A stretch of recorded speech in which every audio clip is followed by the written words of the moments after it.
I think these are things which will help India to leapfrog and realize that Viksit Bharat dream which is there. So I think there cannot be a better place for these consultations and discussions here than Stuttgart and Germany. All right, Mr. Iyer, thank you so much for taking the time out, and we're of course going to see you inside. Thank you. Thank you, sir. So there you have it. Like I said, this is the summit of all summits. You're going to get newsmakers. You're going to get corporate leaders.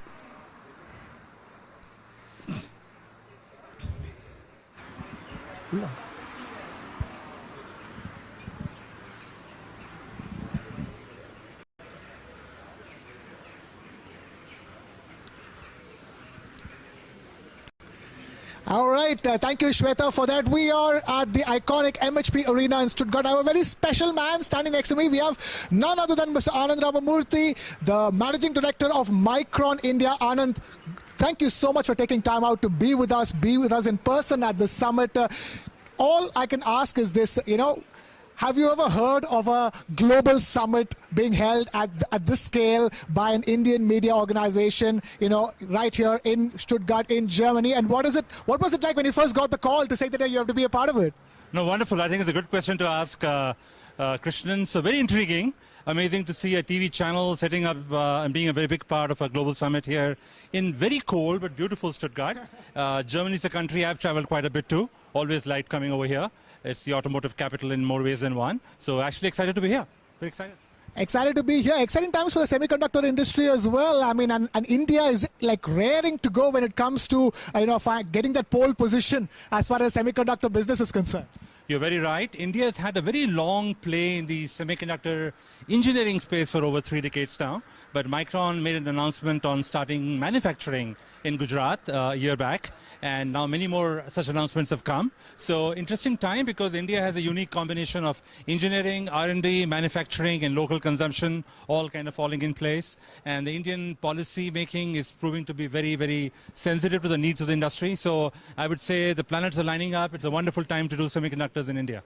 Wonderful time to do semiconductors in India. Wonderful time for India to be a global leader in many things, like the way an Indian media organization is taking the lead over here. And when it comes to your industry as well, it's time for India to become that global leader, the voice of the global South. Already something that Prime Minister Modi has espoused many times again and again. So it's all about keeping your ambitions sky high, isn't it? Because there is nothing that we can't reach. Yeah, without sounding too jingoistic, I can say that this is the century for the country. Everyone talks about it. We feel very strongly about Micron's growth in India. So does almost all the global brands. And I think this is a wonderful moment. We got to make the most of it. And I think that's what we all are trying to do in our own little ways. So. And getting back to the News9 Global Summit, talk to us. You're part of what we call as a playoff. We're not calling it a panel discussion. This is not a typical news media summit. We're calling it a playoff. Talk to us about the session you're going to be part of as well. Yeah, I won't give away too much because it's an exciting session. It is talking about what has been AI, but I think it's talking about AI in the context of India, AI in the global context. I will talk about AI in the context of semiconductors a little bit. So I think it will be talking about all the headwinds and tailwinds that are kind of in front of this very interesting inflection point for the industry. How can we adopt AI from a productivity, automation, and essentially better outcomes, right? At the end of the day, we're trying to mimic human intelligence using all the technologies in front of us. So every country will have its own little playbook. It's going to be an interesting discussion, great mix of people. Looking forward to that. Looking forward to it. Thank you, Anand. I won't hold you up any long. Carry on. And with that, I'm going to hand it back to the studio. All yours, guys.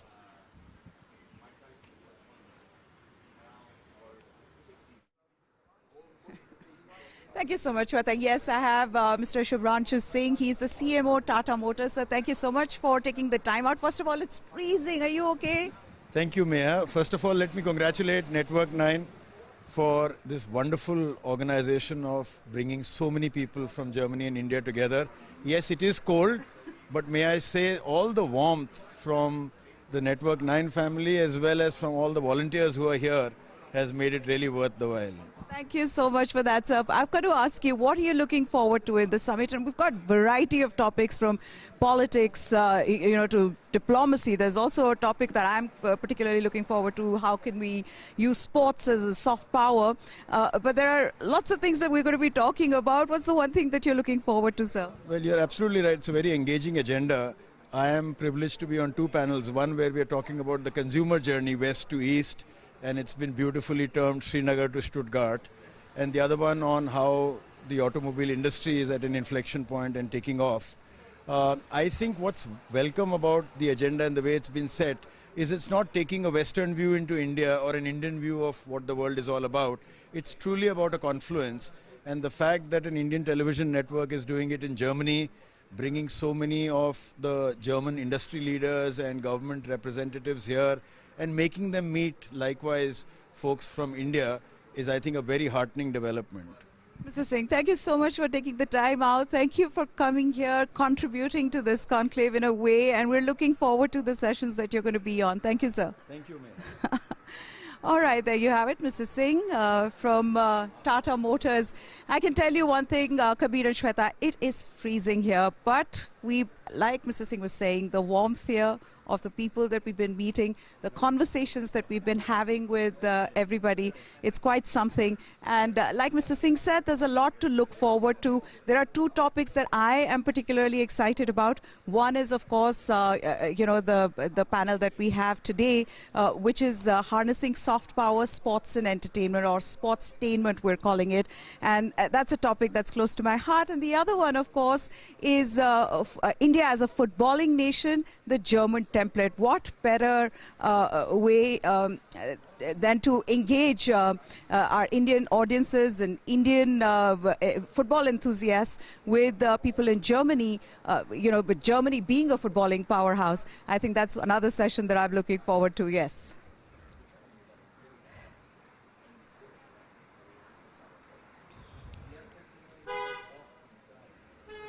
Thank you.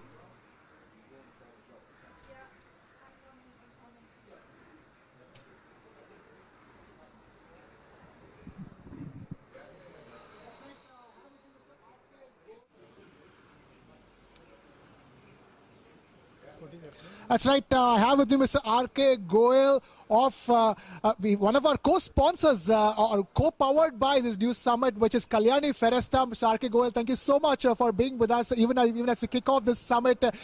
Talk to us. This summit is co-powered by Kalyani Feresta. What was it like when you first told that an Indian media house is hosting a global summit at the iconic MHP Arena in Stuttgart in Germany, and how come you came on board? We were very happy and excited about the opportunity because we have already developed green steel, where we are the first in the country and so far the only one. And we are among the best in the world. So we found that it's a good opportunity to showcase ourselves in Stuttgart, a major auto hub. And we produce steel largely for automobiles, so it was a great opportunity. It was a great opportunity. It's fantastic to have you on board as well. You've come here, you've seen the kind of people who have assembled here for a summit like this. Some of the best names from the world of politics, from corporate world, sports. This is a summit unlike any other, I'm sure, that you've come across before.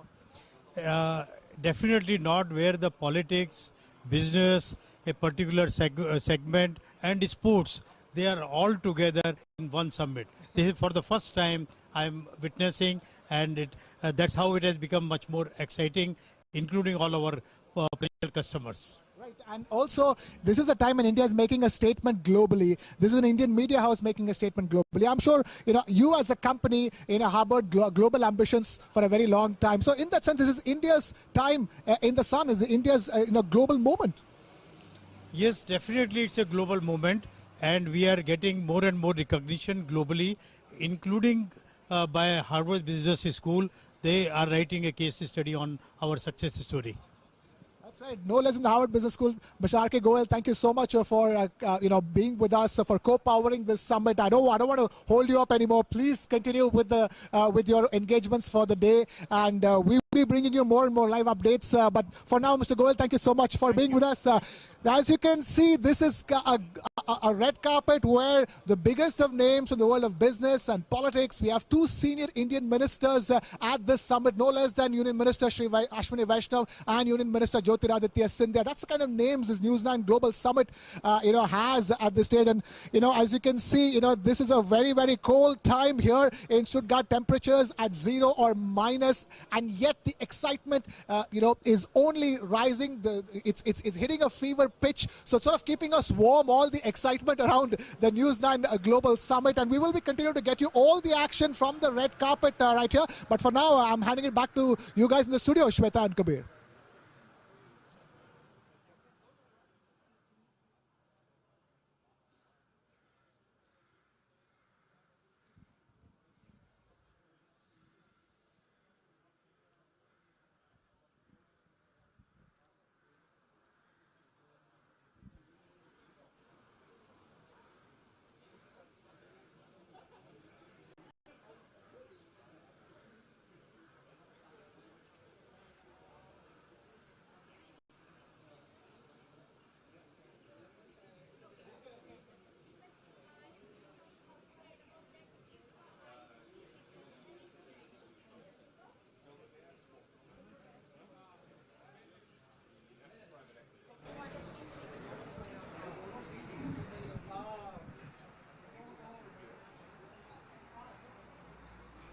Silver Bear? Silver Bear. Interesting. Yeah, it's You've out of got Hong to tell Kong. me.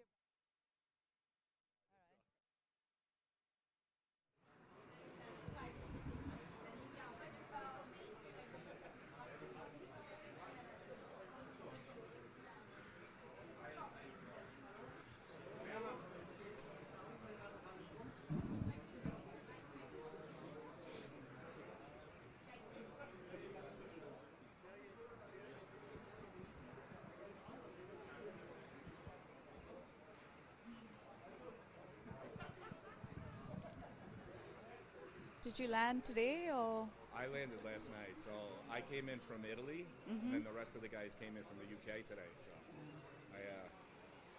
I could say I'm well rested, but I worked until 3 in the morning. So I have the office in the US. So that's the one bad thing. I'm over here, and they finish around 8, 9, which is 2. So and then you're up at like 6:30 in the morning over here. So Yeah, that's true. They You wake do up it really early, right? yeah. They really do. Rakesh today calling me at 6:45, Yeah. asking me what time it was breakfast. So I said, J. Frankovich. J. Frankovich.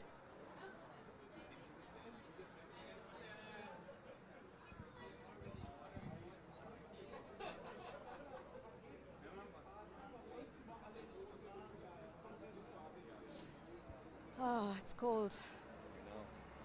Where did you, when was the last time you visited India? I was there last month. Oh. So I've been doing a lot of warm weather. I'm in Malaysia a lot, Phuket a lot, India. So this Where type in of cold, India did you go?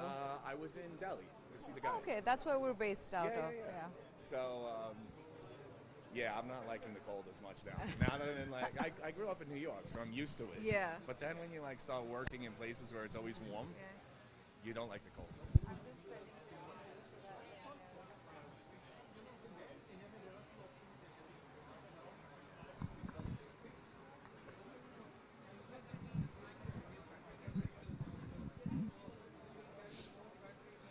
Thanks so much, Kabir. Yes, I have Jay Frankovich with me. He's from Silver Bear, and he's going to tell us more about why he's here, because he is on one of the panels that I'm moderating today. It's Harnessing Soft Power, Sportsainment. Jay, number one, what are you looking forward to in this summit? And have you seen something like this? You know, an Indian channel coming here, organizing this kind of a summit, sort of encouraging conversations between the two countries, corporate leaders, policy makers, politicians, sports people.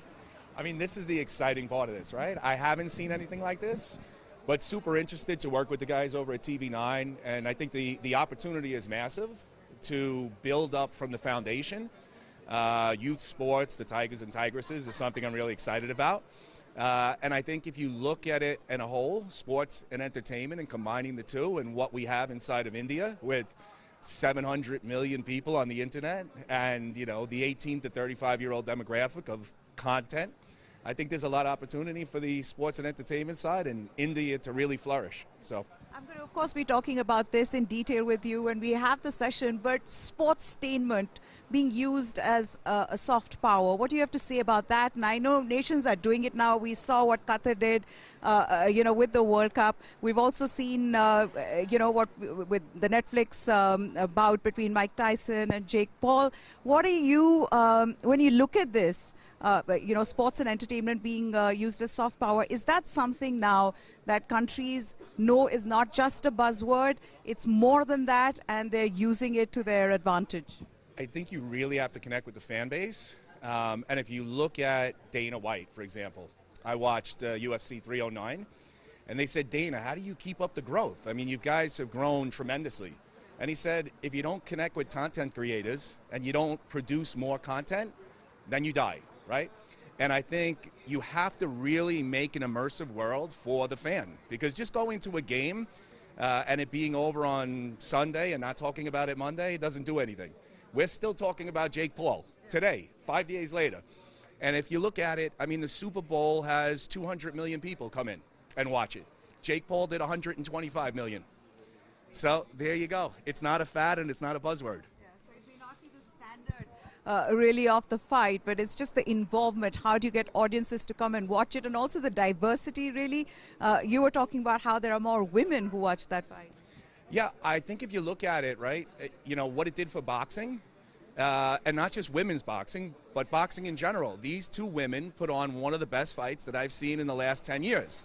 And that is something that Jake Paul and his promotion company brought in. So maybe, I watch combat sports, so I know what was going to happen with Tyson and Jake Paul anyway. So I didn't think it was going to be this tremendous fight that I was going to talk about forever. But the fight with the women was tremendous. So, once again, sports and entertainment did something positive for boxing and Netflix and Tyson and Jake Paul. So it worked. All right, Frankovic, thank you so much for taking the time out. We'll see you inside, sir. See you inside. Thank you. There you go. So just look at the conversations and the variety of conversations that one can look forward to in this summit. Over to you, Kabir and Shweta.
Right, we have Mr. Rahul Bharti, Executive Director of Maruti Suzuki India with us. Rahul, great to have you with us here on the red carpet of the News9 Global Summit.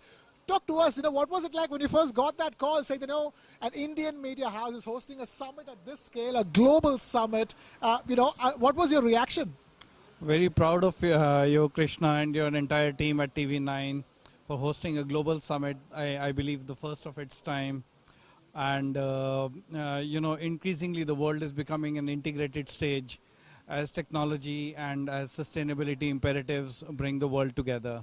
So it's great to be here, and thanks for inviting me. Wonderful. So great to have you here, to have you come here in person. We are the iconic, Stuttgart, MHP Arena in Stuttgart. Stuttgart, the home of Porsche and Mercedes, iconic car brands. And you come from the most iconic car brand in India. So what is it like for somebody from Maruti to be here in the land of Mercedes and Porsche? So I believe the entire automotive fraternity is one family working towards a common goal. Of course, we compete with each other, but for the good of the consumer and for the good of the environment and society and the economy. So, yes, it's the home of some very high technology companies, and it's exciting to be in their company. Right, and you are going to be in some August company inside, and you have a session in which a playoff in which you're going to be a part of. Talk to us about the session and the message that you're looking to deliver with your session. I think I'm particularly excited about some of the topics that you have chosen. They're quite strategic in nature. It's Make in India for the world. And in so many ways, India is now getting an opportunity to integrate with the global supply chain. We are ourselves planning to make an electric car in India and exporting to Europe, right in Germany and so many other countries. And we've already unveiled it very recently. And we would like to understand what the rest of the world is doing and to share our concepts on technology, on clean energy, on clean mobility, and sustainability. Wonderful. That is Mr. Rahul Bharti there talking to us about what he's looking to discuss here at the News9 Global Summit. Thank you, Mr. Rahul Bharti, for being with us over here. I won't hold up any more of your time. Please carry on and with the proceedings here at the News9 Global Summit. So, guys, the biggest of names, the best of speakers here at the News9 Global Summit. I believe Meha is with some very special people, over there. I'm going to hand it back to you guys in the studio so you can go back to Meha again.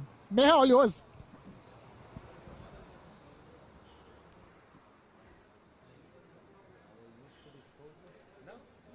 Thank you so much, Shweta. Yes, these are two gentlemen who've sort of envisioned this summit. This is their brainchild, and what an absolute brilliance that we're seeing here on the red carpet today. There are policy makers, there are, of course, top leaders, politicians who are here. There are thinkers from the sporting world as well. And so I have with me our MD of TV9 Network, Mr. Barun Das, who's here. And there is Rowan Kasper. VfB Stuttgart. I've been corrected now. It's not VfB. We're calling it VfB Stuttgart. And these are two men who've done this all. It's because of them that we're standing here, and this is already turning out to be such a huge success. Gentlemen, thank you so much for taking the time out here. Barun, I'm going to start with you. What is it that you were thinking about when all of this started? Let's just take it back to the first few days when you thought, hey, let's just do a summit now out of India. Well, I had always wanted to spread our wings beyond India because, as you know, that we are the largest news network by far in India now, so we don't have much to achieve in India. And at the same time, I feel that India misses a mouthpiece in the world. We are often seen ourselves at the receiving end of certain narratives which are not correct. So we need to have a very respectable news channel across for the world audience from India. So that's the starting point. Then this is the precursor. You go out, make your presence felt, do some meaningful thought-leading initiatives like that, and then use that as a springboard. So that's the whole idea about this summit. And Germany, if you say, I think this is the place I feel most comfortable after being in India. From the time I've come here, and I keep claiming with this gentleman that You know, I'm more German than the Germans themselves are. There are Okay, Ruben, I am thrilled to be here. I tell you why, because I have done sports all my life, and what better way to really enjoy Germany than to be here at the MHP Arena, VfB Stuttgart's stadium. Tell us more about your partnership with TV9. When did you say, you know what, this is something we need to do, to just get involved with the top channel in India? So first of all, I'm very happy that you're thrilled, because it's very cold out here. And as I heard, many people who arrived said, oh my God, Germany is quite cold. I'm getting used to it. Okay, perfect. No, I think it is for both parties. It is very important that we have bilateral relationships, that we always stay in dialogue, especially in these days of global uncertainties. And at the end, everything is about people. And when this gentleman came to me a few months ago and told me about his idea, he found the right partner. Because for building something up like that, you need to be a little bit crazy. In a positive way, you need a little bit crazy. And he told me about the idea. And we here in Stuttgart, we are used to welcome friends, to welcome businesses, because we are a city of innovation, of engineering, and the shareholders of our football club as well are Mercedes and Porsche. So they are based here, but they are doing their business, their friendships, their partnerships all over the world. And we all together have a strategy of international business, and India is a very meaningful and important part. And when this gentleman came with this idea, it would just fitted completely to us. And I think what we produced together, the spokespersons, the panelists, I think this is really special. But as you know, potentially us too, it's just the beginning. Yeah, absolutely. Hopefully this is the beginning, and you have a long way to go together. Yes. About their coming together, Actually, there's a lot of history which is there about the state Baden-Württemberg. It's called the land of togetherness. I think this was made with 3 provinces bringing together. And Ruben was just telling me that the brilliant logo that VfB has, it is being conceived by 2 competing brands, Mercedes and Porsche. They go out and compete in the market, but they came together across the table, and then they created the brand along with the club. So the whole purpose is about togetherness, and as I always say, that progress and development is not a zero-sum game. We all can grow together. That's the time that we live in. Absolutely, this is nice. I didn't know of this, that Porsche and Mercedes got together, kept their rivalry aside, and said we can do this. I've got to ask you both though. You've been a part of this from the very beginning. You've sat in these meetings, long meetings, where we've discussed what should be the topics that we should really be focusing on. What is the one thing, Varun, that you're looking forward to over the 2 days? Of course, the third day being the game that everybody's looking forward to. To be honest, Yeah. you know what I'm looking forward. Obviously, there are brilliant sessions here, and the Honorable Prime Minister has kindly consented to deliver the keynote address. We've got 2 federal ministers from India coming all the way, Vaishnav-ji and Scindia-ji.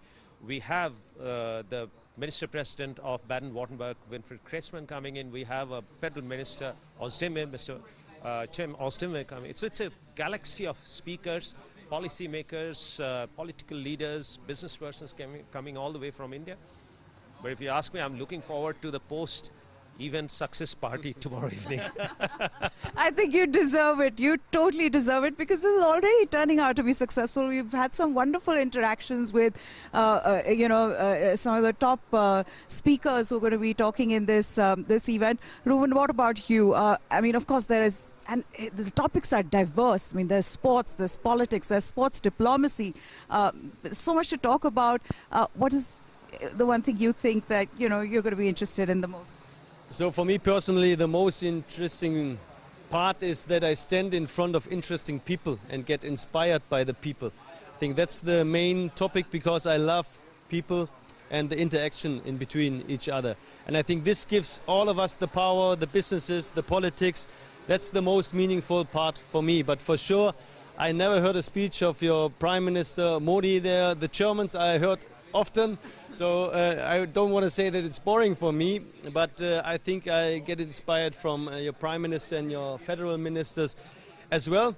And I hope that we also inspire all of you on Saturday during our match, which we will play here in the MHP Arena against Bochum, where also the whole delegation is invited. That's something where we also want to perform. You know, this is going to be an interesting one because we've been showing Bundesliga matches on TV9 Network on our various channels, and now we've partnered with VfB Stuttgart. So rivalries or loyalties here, we'd be wondering. So it's going to be with Stuttgart for sure. We can tell you that. But thank you so much for...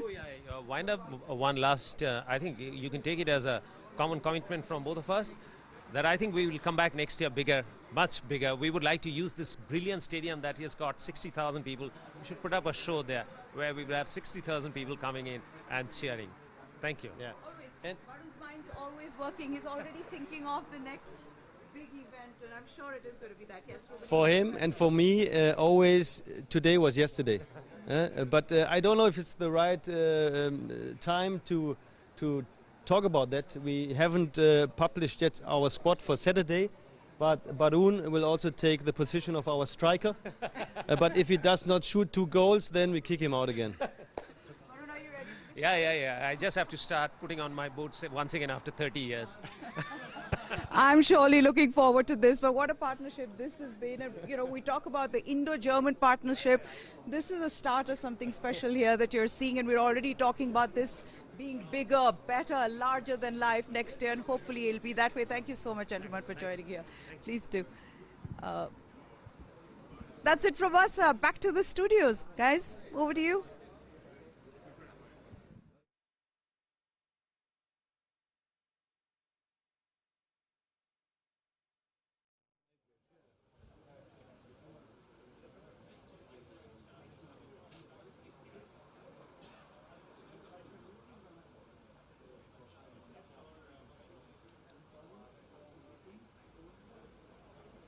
Right, thank you, Shweta. I have some couple of very special gentlemen. We have Mr. Stefan Halusa, Director General of the Indo-German Chamber of Commerce.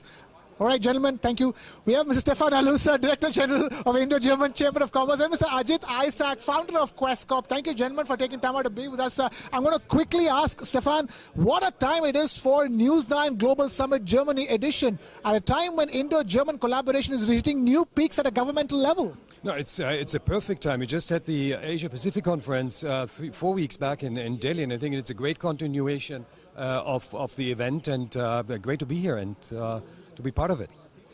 And Mr. Ajit Isaac, you have you've done some extensive work as far as the workforce is concerned. What was it like? What is it like for you to be a part of an Indian media summit held at this scale at a global level in Germany? Well, I'm delighted to be here as part of this summit. Any relationship between countries needs multiple tracks, and one track in that is people, migration and employment. And Quest is an integral part of it, the employment landscape in India being the largest one there, and we think there's lots to do with Germany. It's a fantastic country to associate with. We're looking forward to the opportunities here.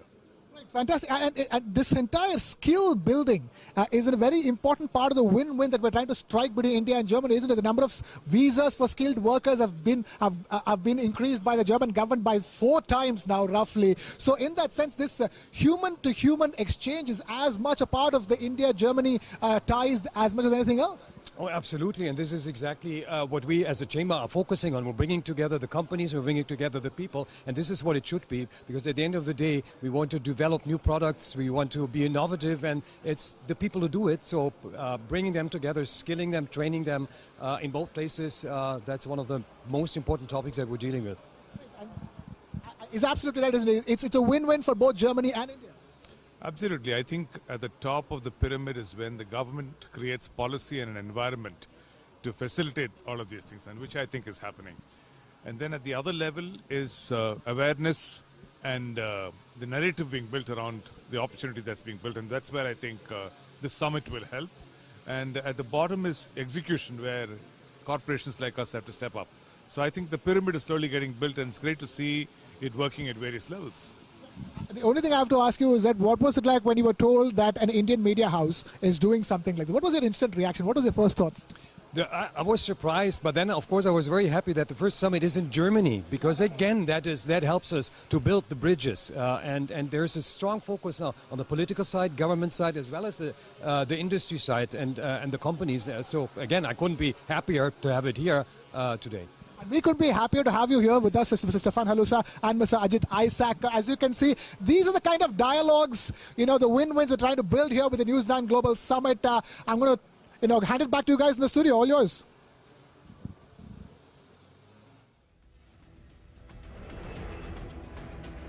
ये daddy है मेरे यार, बस इश्क मोहब्बत और प्यार।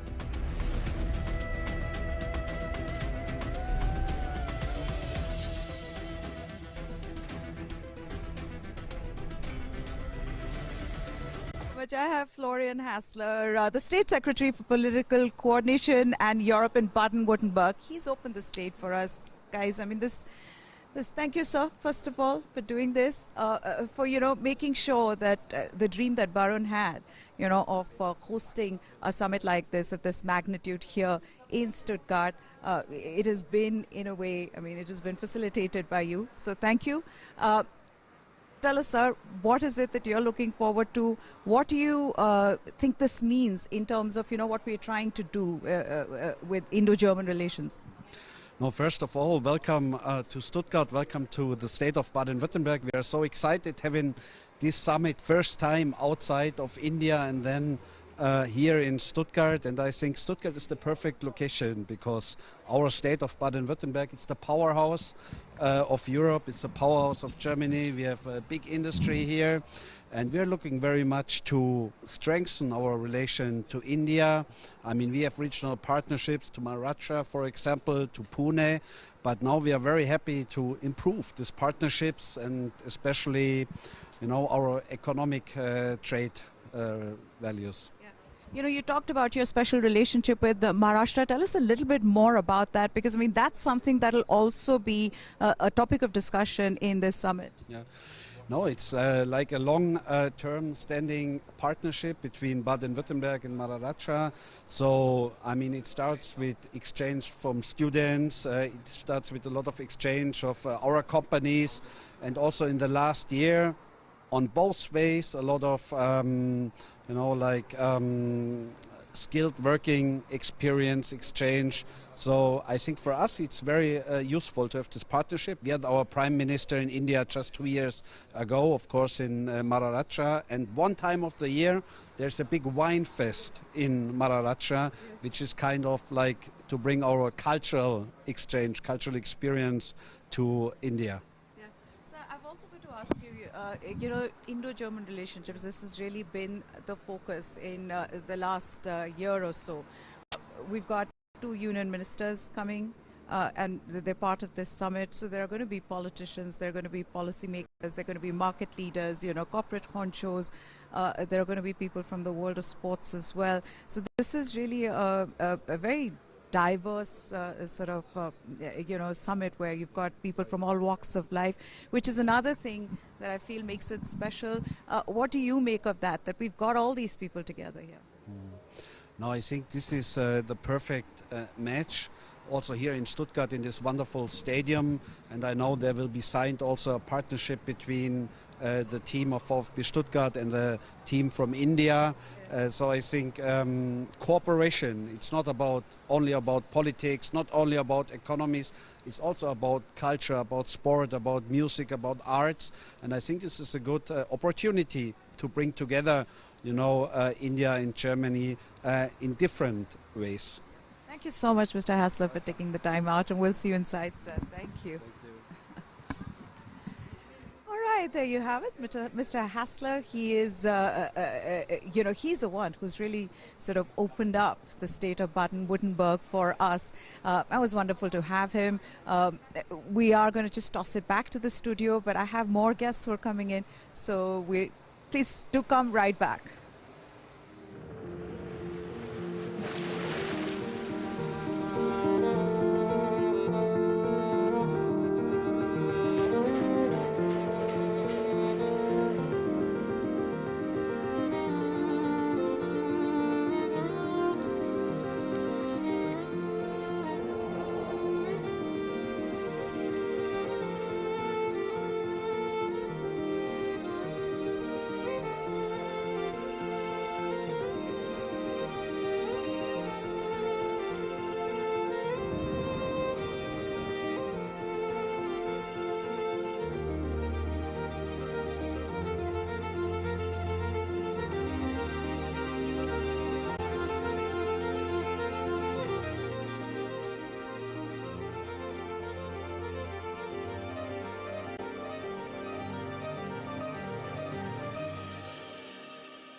Kabir and Shweta. I have with me Arpita Chatterjee. She's a woman who wears many hats. She's a director of Studio 9, but what I'm looking forward to is what she's going to do here, which is there's going to be a solo performance. So a theater artist, she's an actress, Arpita.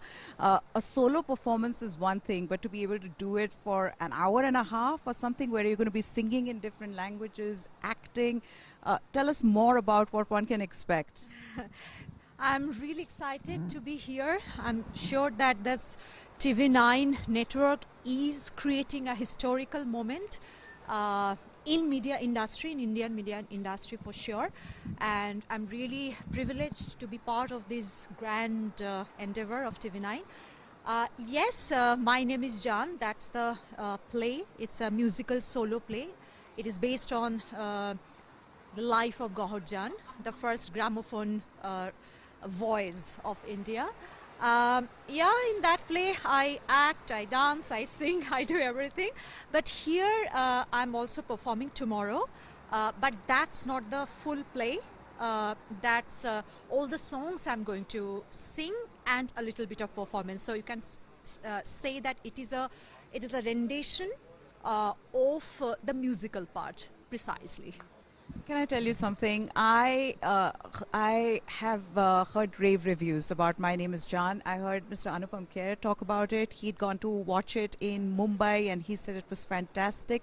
That's the other thing, the focus, the concentration one requires to be able to do this. I mean, it's exhausting. I can't imagine what this must take. I've heard your clips of you singing where you've trained for this performance. What has gone into it? It was very challenging. Still it is challenging. Every time when I perform on the stage, before that, I think that whether I don't know whether I'd be able to do that, because the way I said, first challenge is there are no actors, it's only me. Second is all together acting, dancing and singing. And this singing is Indian classical music. It's not light-hearted, easygoing stuff. So put all together, it's really difficult. So every time I just pray to God that इस बार के लिए please save कर दो. Okay, I'm not going to keep you here longer. I know it's freezing, but quickly, Germany and the summit. I mean, we've been talking about it, building up to it on the red carpet. Other than the performance, of course, that we're looking forward to, what is it that you're looking forward to? The way I said at the beginning, that it is a history that TV9 is making. And two countries like India and Germany, it's a bilateral thing, aspect that they are bringing into not only to India, but globally. So I wish my best wishes, I wish all the best and congratulations to this network, to our MD and everybody, the entire team, to make this event so successful. Thank you so much. Arpita Chatterjee, ladies and gentlemen, thank you so much. We're looking forward to your performance, and hopefully this time you won't have to pray. We're also going to be praying with you, saying, Bhagwan, ye wala acha karna. Thanks, Arpita. There you go. I'll see you inside. All right. With that, I'm just going to toss it back and we'll come right back. There are more guests. There are, people that I want everybody to hear from. So come right back. Will it change the shape of American foreign policy? Security should put fear of God in those who have taken Manipur for granted. Fact without fiction. Our DNA has been reset to take the next big leap. It's being done by the people who are staying there. Exactly. Just because they are tribals, everyone does it. Why is India giving the Pinaka such stepmotherly treatment? Take a look at this, ladies and gentlemen. Russia has assembled.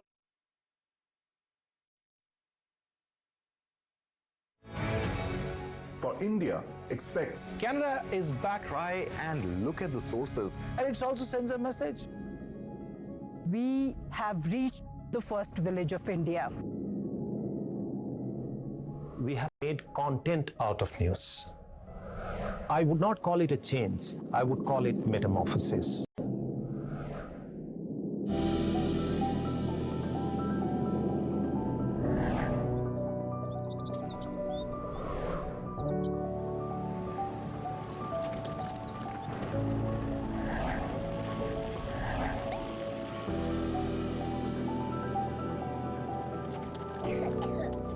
If your parents had heart disease, the children will have double the chance.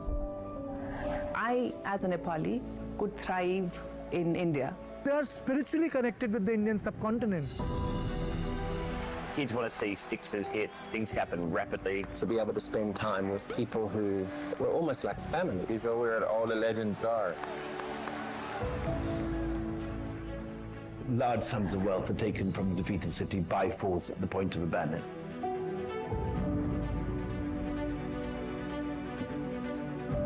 Just imagine a child who is bullied every day. You can understand the trauma of a person who's trapped in a wrong point.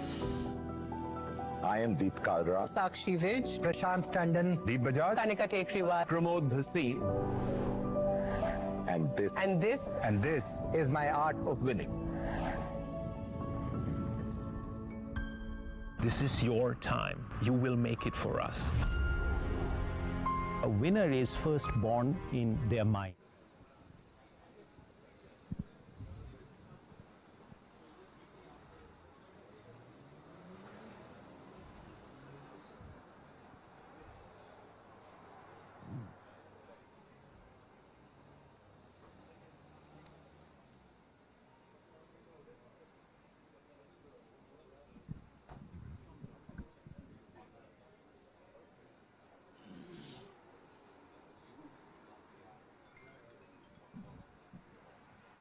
Will love.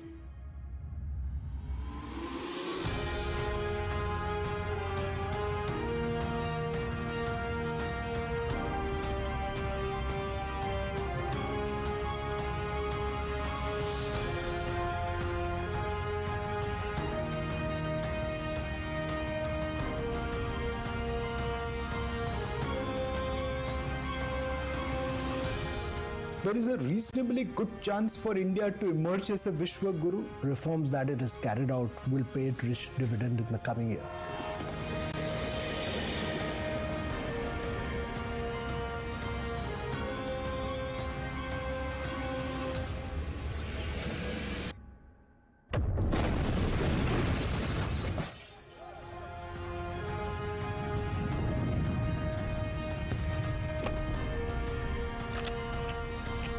Like what you just saw?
That's right. I have here with me Mr. Pvt Tripathi, Vice Chairman of AM Green, who are the main sponsors for the News9 Global Summit. Mr. Tripathi, thank you so much for being with us. Thank you so much for being a part of this summit. Talk to us, what was it like when you first got that call saying that an Indian media house, TV9 Network, is holding this News9 Global Summit in Germany? Well, definitely it was an excitement that Germany, which is going to be one of the big partner with the AM Green, in terms of bringing this whole green revolution, green industrial revolution, where we are trying to decarbonize the heavy to heavy sectors. And Germany is one of the main important partner with us, with a lot of players like Uniper, RWE, BASF. We are trying to create some kind of a relationship where on one side there's going to be a technological partnership, on the other side there could be a enabling role to decarbonize the industrial sector here in Germany by exporting the green molecule from India to Germany. So that's how it really is quite exciting to be here in Germany and to be with the players who are going to be big partner with us in this whole industrial decarbonization journey. And the theme of the summit is India and Germany, a roadmap for sustainable growth. Sustainability is at the core of this News9 Global Summit.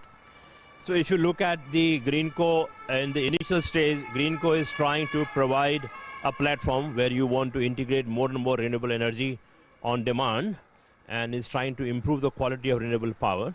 Having done that, the large projects on the energy storage are being executed now, and going 2030 we want to reach to 100 gigawatt hour kind of industrial scale energy storage, which is one of its kind in the world.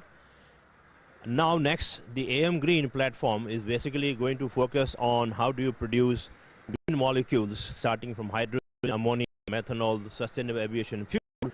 All around this green molecule story will be developed now with the AM Green. And we are going to set up one of the largest ammonia production platform with 5 million tons of ammonia, green ammonia production across in different states in India. And then we are trying to integrate that with the industrial decarbonization here in OECD countries, in Europe, and in particularly in Germany. So that's where we are going to see a great relationship going forward from now onward up to 2030. Right, a great relationship for which we're setting the stage here at the News9 Global Summit Germany edition. Mr. Pvt Tripathi, it's a pleasure, it's a joy, it's a privilege to have you over here, and of course AM Green and Greenco with us on the News9 Global Summit. I won't hold up any more of your time. Please, thank you. Pleasure to be here. Thank you so much, sir. Please carry on. As you can see, some of the biggest names, and we have more. We have Mr. Harshul Asnani as well with us. Mr. Harshul Asnani, stay with us. Come here, please, please. The red carpet is getting crowded out. Talk to us, sir. What is it like being part of Indian Global Media Summit at this scale in Germany? No, I'm really excited to be part of first of its kind summit, and thanks to TV9 for organizing a wonderful event. I just looked at the agenda, just love the diverse topics that are going to be discussed between and the partnership between India and Germany. And I'm also looking forward to 2 days of deliberations and panel discussions and presentations, and particularly my session tomorrow, where I'm going to be talking about AI and what AI really means and its impact on enterprises and societies, and I'm really looking forward to it. And how often do you see such discussions from everything from sustainability to artificial intelligence to sport to culture being part of one summit? No, it is definitely a very whole-brained agenda. As I said, very diverse agenda, and it comes at the right time. It comes at a time where India is ready to scale. India is being recognized at the global stage. India is getting closer to Europe, and particularly very close to Germany. And I think this just makes tremendous sense to have a conference like this at multiple levels. It's not just about economy, it's about culture, it's about sports, it's about the future of AI and everything that's relevant for growth of these two countries together. Everything for the growth of these two countries together, the ties that bind India and Germany. I won't hold you up any long. Thank you so much for being with us. Please continue with the day. We are just minutes away from the kickoff of the News9 Global Summit, waiting for 2 senior Indian ministers set to join us.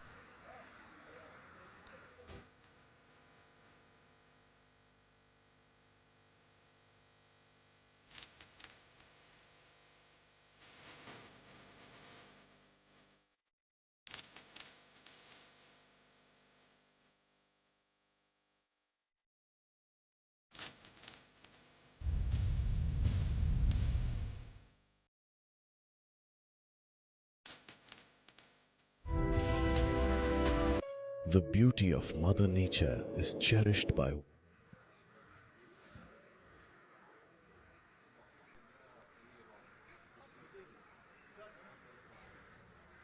Thank you, Kabir and Shweta. I have Suzanne Burnett with me here.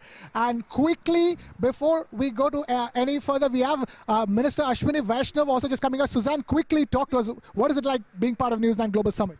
I'm so excited. बहुत आश्चर्य की बात हुई कि मैं यहाँ हूँ, बहुत खुशी की बात हूँ और आप लोगों का आपका स्वागत मेरे देश में. Right. Namaste Germany, Guten Tag India, that's what we're calling it. Suzanne, thank you so much for being with us here. The red carpet is heating up. We have Minister Ashwini Vaishnav just coming inside. We're going to kick off News9 Global Summit in minutes from now. For now, handing it back to the studio.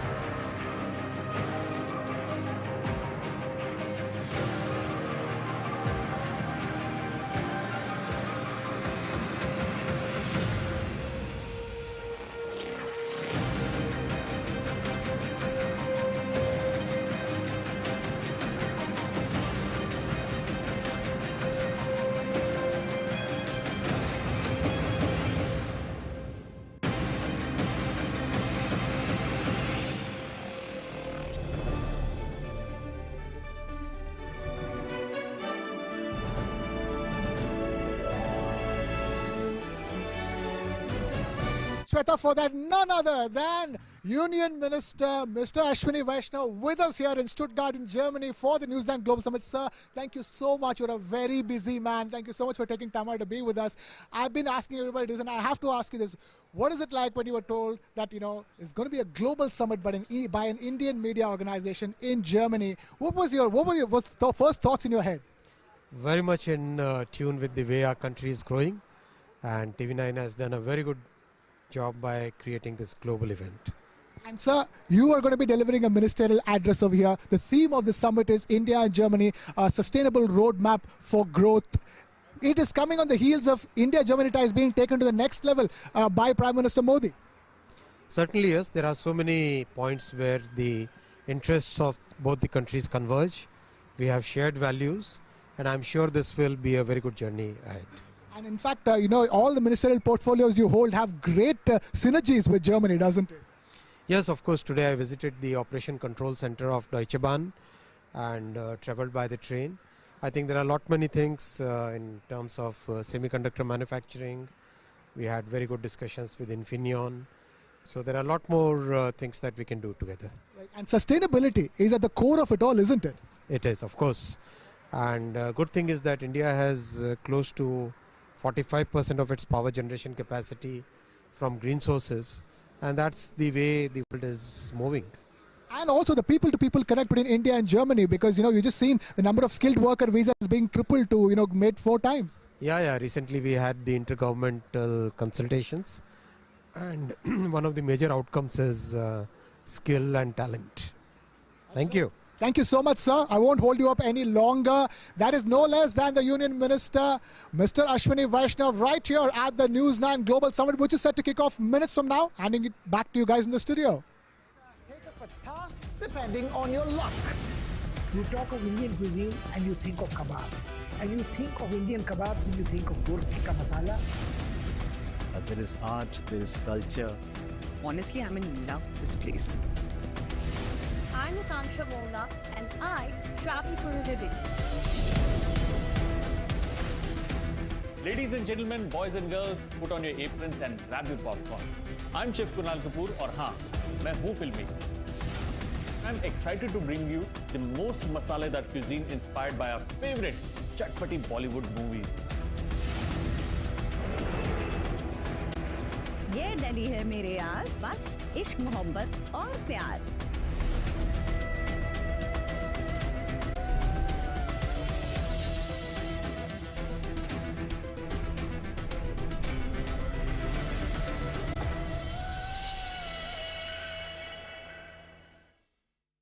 The beauty of Mother Nature is cherished by one and all, yesterday, today and tomorrow, here, there and everywhere. To preserve this beauty, collective efforts are required to reduce carbon emissions.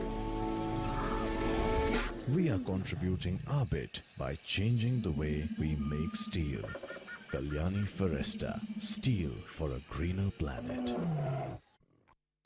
In Stuttgart, where vision meets momentum, visionaries and game changers converge. The News9 Global Summit, where ideas shape tomorrow. Driving this momentum, a leader transforming pathways, building a modern rail network for tomorrow, empowering India's digital revolution, connecting 1 billion voices, charting a roadmap for India and Germany, bridging industries, nations and possibilities. Ministerial address.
Just give us 1 minute. No problem. Where's Barun? Barun is here.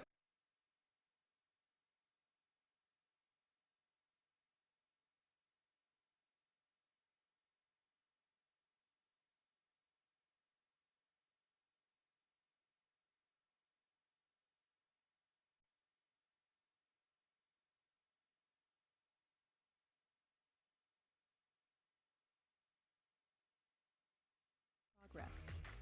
News9 Global Summit.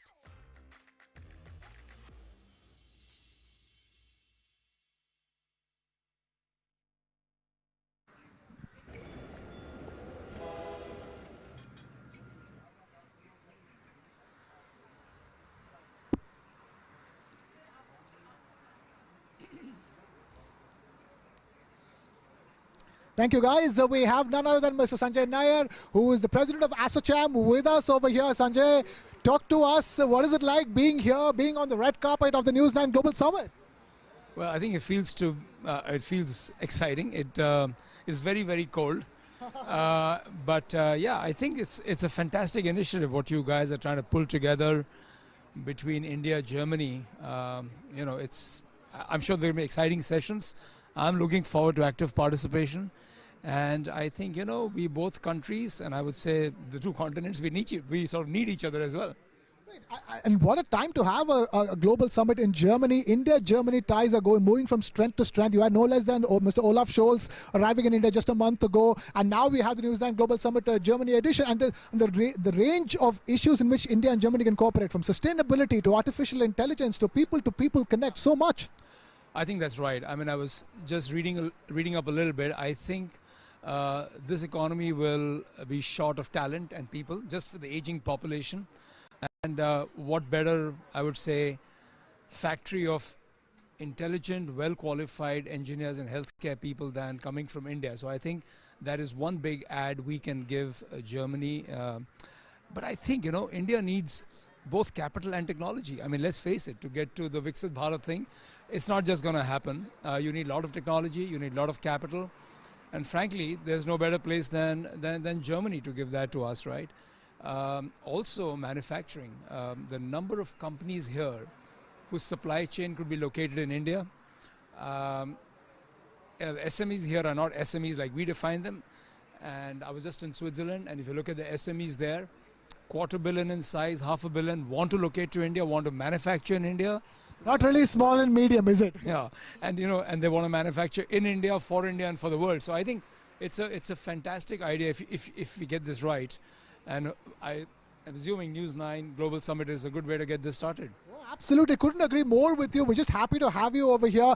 Hope you have a wonderful session over here and, meet all the wonderful people over here. I won't hold you up any longer, Mr. Nair. Please carry on. As you can see, please, sir, please carry on. You can carry on. As you can see, the number of dignitaries walking in is just going up by the minute. We're just minutes away from Union Minister Jyotiraditya Scindia, who's just reaching over here. We'll be getting him as well from the red carpet before we kick off the News9 Global Summit. Back to you guys in the studio.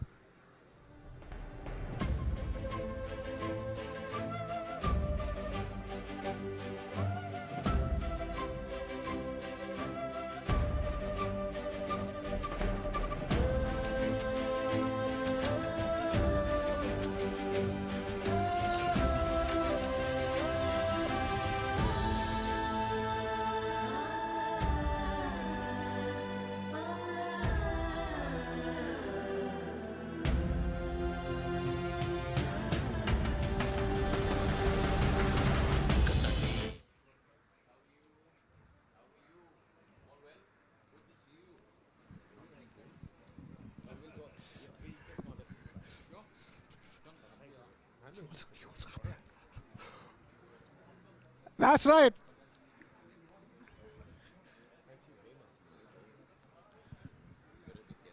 Right, thank you guys. Look at the gentleman I have with me, the MD and CEO of TV9 Network and Union Minister Jyotiraditya Scindia in flesh and blood, in person, right here at the News9 Global Summit. Sir, it's wonderful to have you here in person. All I have to ask you is this: when you were told that an Indian media organization is holding this global summit at this scale in Germany, what were the first thoughts in your head? It was a great sense of pride. It was a sense of India reaching outward to the whole world, and I'd like to congratulate TV9 in terms of this wonderful endeavor. And I think this is the beginning of a landmark series of conferences that TV9 should hold across the world. And with the man whose brainchild this summit is. Encapsulated it all. No, but I must tell you his first reaction when I briefed him about the program. His first reaction: call his office, block the date. You remember that? That's right. That's right. And I think that's extremely important, because it is through endeavors like this that we reach out not only to the world, but most importantly to the Pravasi Bharatiyas who are actually making India proud, 25 million of us across the world. World's largest democracy, Europe's biggest economy, coming together right here on News9's platform, isn't it? Wish you all the best, and I'm sure it'll be a resounding success. Thank you so much, sir. Thank you so much, Barun, for being with us. I don't want to hold you gentlemen up anymore. We're just minutes away from the kickoff of the News9 Global Summit. Requesting both you gentlemen to go there. And with that, it's a wrap here from the red carpet. Back to you guys in the studio. We'll see you with the inauguration of the News9 Global Summit. MBSIR, DMIC, High Speed Rail, and PCPIR. Gujarat's mega projects showcase its unwavering commitment to pioneering purpose-built infrastructure to enable 24/7 growth. With future-ready infrastructure, Gujarat has positioned itself as a premier investment hub. Viksit Bharat, Viksit Gujarat. Kumaraswamy will be meeting President Ramnath Kovind at Rashtrapati Bhavan today. So that he gives 3, 2, 1, fire. Bharat भविष्य की योजनाओं में भी तेजी से आगे बढ़ रहा है. The chief architect of a new India. What does India want? Unbiased and straight to the point. Find out what went wrong. It's not the fiefdom of politicians. They owe it to the people.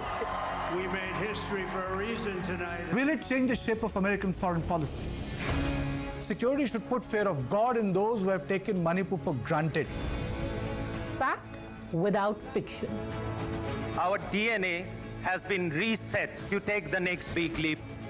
It's being done by the people who are staying there. Exactly. Just because they are tribals, everyone does it. Why is India giving the Pinaka such stepmotherly treatment? Take a look at this, ladies and gentlemen. Russia has assembled a large force of 50,000 soldiers. We want diplomacy and not weapons. For India, expects Canada is back. try and look at the sources. And it also sends a message. We have reached the first village of India. We have made content out of news. I would not call it a change. I would call it metamorphosis.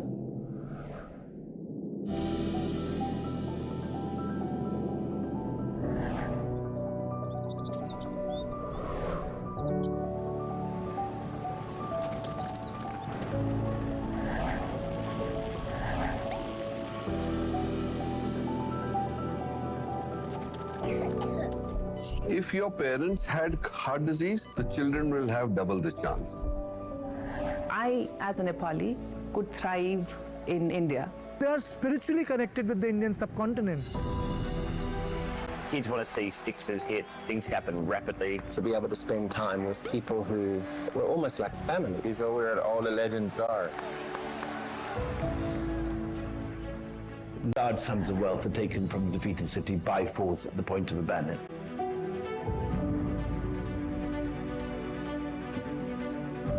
Just imagine a child who is bullied every day. You can understand the trauma of a person who's trapped in a wrong point. I am Deep Kalra. Sakshi Vij, Prashant Tandon, Deep Bajaj. Kanika Tekriwal, Pramod Bhasi. And this is my art of winning.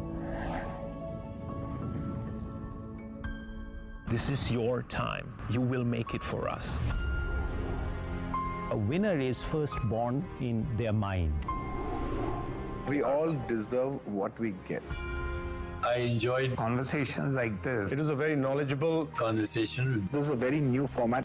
Question and answer. It was most certainly a duologue, not just a dialogue. I hope you all like it too.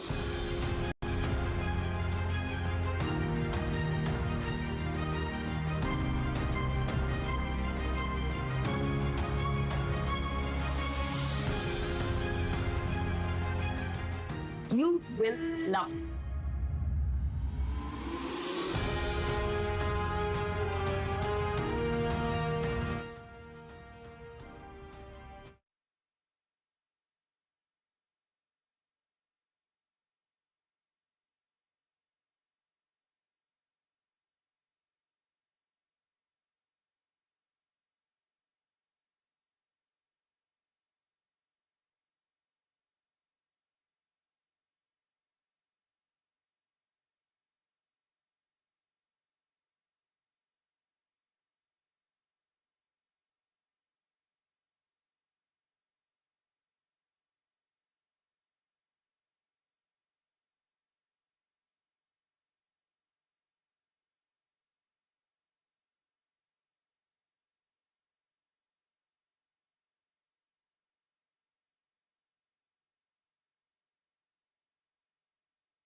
All right then, Namaste Germany, Guten Tag India, a very warm welcome to the summit of all summits, the News9 Global Summit. Yes, it's our pleasure and privilege to host this edition of the News9 Global Summit in Germany, presented by AM Green and Greenco, co-hosted by VfB Stuttgart, supported by the state of Baden-Württemberg, co-powered by Kalyani Ferrista and Tech Mahindra. This is a TV9 initiative, and how brilliant is this turning out to be? Oh, absolutely, Meha. It's fantastic. It's a mega thought fest that's set to witness the confluence of the most influential thought leaders from India and Germany. Yes, Germany, Europe's largest economy and a strategic partner in the region for India, is the first destination for TV9's News9 Global Summit, a first of its kind hosted by any news media company. That's right, Meha, and we begin this August gathering of people with the national anthem. And we begin with the host nation's national anthem, the German national anthem. I'm going to request all the German dignitaries to please come on stage and get this underway. Requesting all German dignitaries to please come on stage so that we can begin the proceedings with the German national anthem. We're requesting all of you to please come on stage. And we have this national anthem happening across 3 locations at the MHP Arena in Stuttgart. There you go.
Thank you, Deutschland, for being with us for that. And it's time with that for the Indian national anthem, requesting all Indian dignitaries assembled over here to please take the stage.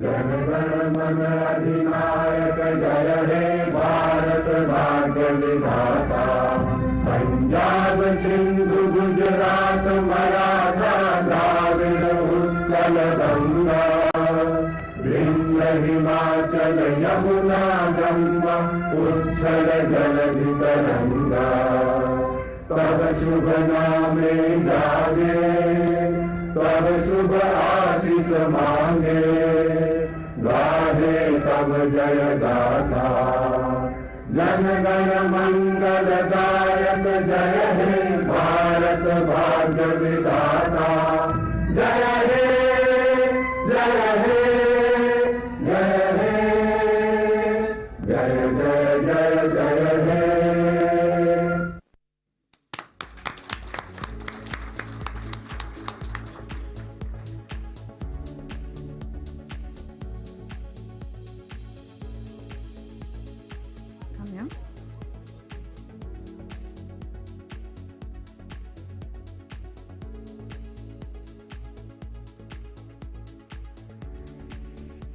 All right.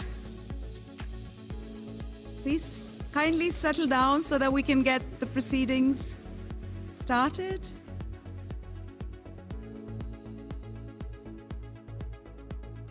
That's right, Mike. It's been a rousing start to this News9 Global Summit, isn't it? Yes, the theme of this summit is India and Germany, a roadmap for sustainable growth, and it will host a wide spectrum of leaders, from powerful figures in the realm of politics to iconic corporate leaders in business to leaders from the world of sports and football in particular. I mean, of course, yeah, why not? When in Rome. When in Rome, yeah. But after all, at the iconic MHP Arena in Stuttgart, we are at the iconic MHP Arena in Stuttgart, a news summit at the home of football in the state of Baden-Württemberg in Germany. This is a landmark platform, and it will bring together all of them, people from all walks of life, from politics to business to sports and even entertainment. This is a one-of-a-kind summit. Let's say that at the outset of it, isn't it, Timmy? Oh, absolutely. We're calling it the summit of all summits because what could be better than all of us sitting here at the iconic MHP Arena in Stuttgart, the heart of innovation, as we've been saying, and to get a summit of this magnitude on, here in Germany. We've never seen that happen. No other media house has done it. And TV9, India's largest media house, managed to pull this off. So yes, hats off to everybody who was involved in this. And of course, this is a beginning really of this Indo-German partnership for us. And hopefully this just gets bigger and better as we go along. Right, we're just beginning. We have the august presence of some of the most senior ministers from Germany and India. We have Union Minister Ashwini Vaishnav with us, ladies and gentlemen. We have Union Minister from India, Jyotiraditya Scindia, with us over here. Big round of applause to two senior Indian ministers for taking time out to be with us over here at the News9 Global Summit, the summit of all summits. As we've been telling you, India's largest news network, holding India's biggest media summit on foreign soil. As people take their seats and settle down, we are getting this summit underway.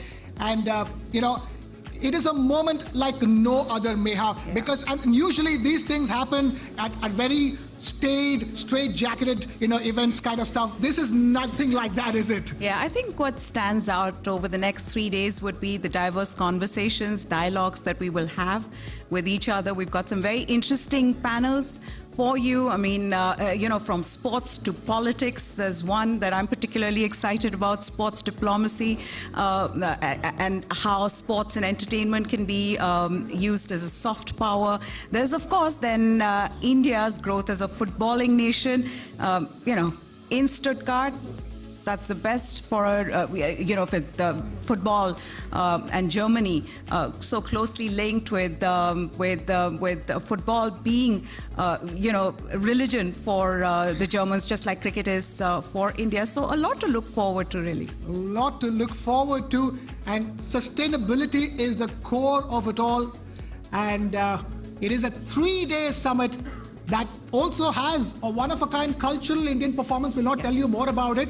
It is kicking off today, this 3-day summit, here with the inaugural, as we're calling it. And this summit will end with a kickoff, literally, on Saturday, the 23rd of November, right here at the MHP Arena in Stuttgart, as 4FB Stuttgart face off against 4FL Bochum, isn't it? Yes, the crowning moment, though, of the summit will be the summit keynote address delivered by none other than the Prime Minister of India, Shri Narendra Modi himself. That's tomorrow on Friday, the 22nd of November at 4:30 p.m. Stuttgart time and 9 p.m. India time. That's right. So, ladies and gentlemen, this is the News9 Global Summit.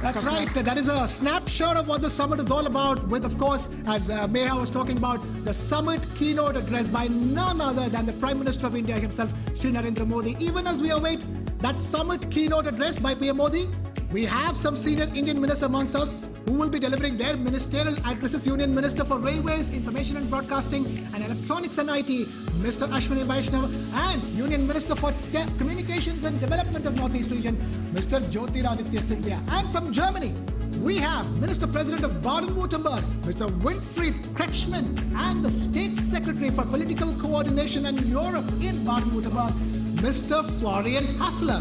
Yes, this summit begins with the inaugural today, featuring insightful conversations. There are going to be panel discussions, and since it's all happening at an iconic football stadium, it's only fair we're connecting it with the beautiful game. So we have playoffs, coach speaks, and of course, the golden ball address by India's Prime Minister Narendra Modi. That's right, the coach speak, playoffs, we even have the opening whistle as well. We'll get to that. That's day one. We're talking about match day two, as we're calling it, day two of the summit, will be a day-long summit with keynote addresses by policymakers, insightful conversations with leaders, breakaway meetings, and it will also feature some cultural bonanza, and it will end with an awards night where we will honor icons from across different walks of life with the Global Icon Awards, and as well as we'll be honoring stalwarts from the auto industry in our Auto Owners segment as well. Of course, we are in Stuttgart. How can we not honor the auto stalwarts? After the awards, we'll be hosting cocktails and dinners at the Porsche Tunnel Club. And finally, on match day 3, this is the one all of us are looking forward to, isn't it? It's the summit will culminate with a football match. It's going to be a 3-day-long celebration of the ties that bind India and Germany, that too in Stuttgart, Germany's beating heart of innovation. That's right, Germany's beating heart of innovation. And this first of its kind summit too is a product of innovation. After all, which summit has everything from intense dialogues to an intense football match? An innovation engineered by the man at the helm of the TV9 Network. Yes, it's time to kick off proceedings for the evening by blowing the opening whistle. And for that, we invite up on stage the man who envisioned this summit, the man whose brainchild this summit is, the Managing Director of the TV9 Network, Mr. Varun Das.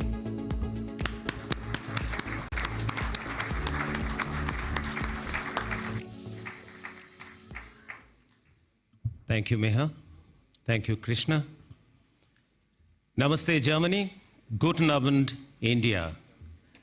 Thank you, Germany, for inviting TV9 Network, the largest news network of the largest democracy of the world, to Stuttgart, the wonderful city of precision and perfection. For me and the entire TV9 Network and our co-host, VfB Stuttgart, it is a historic moment. Life is a great journey.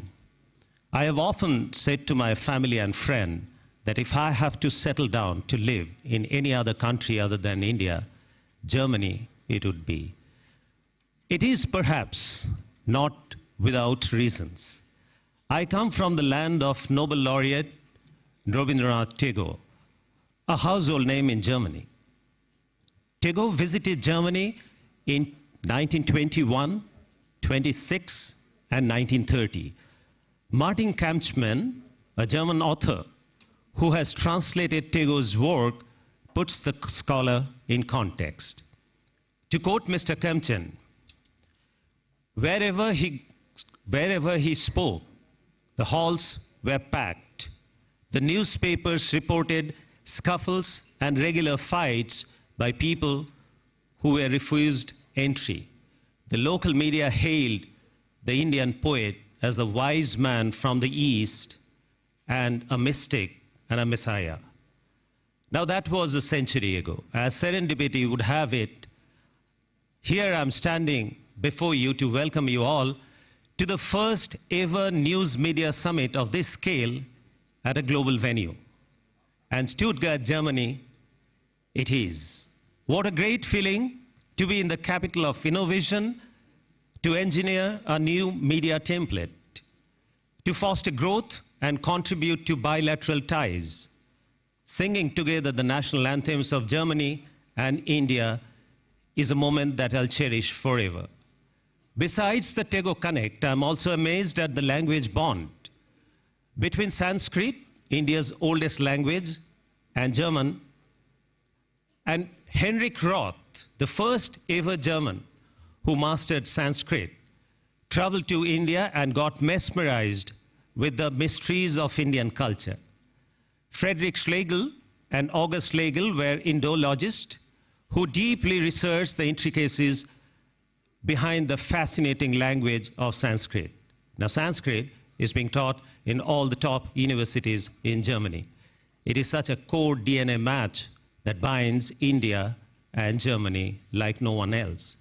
I'm happy to share that we have an exemplary lineup of thought leaders discussing the roadmap for a new axis between Germany and India at the News9 Global Summit. I'm extremely grateful to the Honorable Union Minister, Mr. Ashwini Vaishnav, Minister of Railways, Information and Broadcasting and Technology, and Sri Jyotiraditya Scindia ji, Minister for Telecom and Development of Northeastern Region, for flying in all the way from India to be with us on this important occasion. We are also privileged that two senior policy makers from Germany, Federal Minister Mr. Cem Özdemir and Minister President Mr. Wilfried Kretschmann, will join over the next 24 hours to share their visions with us. Of course, the biggest high point of this summit is a keynote address by Honorable Prime Minister Mr. Narendra Modi tomorrow evening. I'm grateful to our German partners, co-host VfB, and the support of State of Baden-Württemberg for making this happen. Ruven, my friend, has been a great partnership. Mr. Hassler, First Secretary of Baden-Württemberg, we look forward to hearing you later this evening. We are also privileged to have some of the prestigious German institutions partnering us, namely DFB Pokal and Bundesliga. Peter, thank you very much. We have an exciting evening ahead of us, starting with addresses of our Honorable Ministers, Sri Vaishnav ji and Sri Scindia ji. And Danke, Namaskar, let's kick off.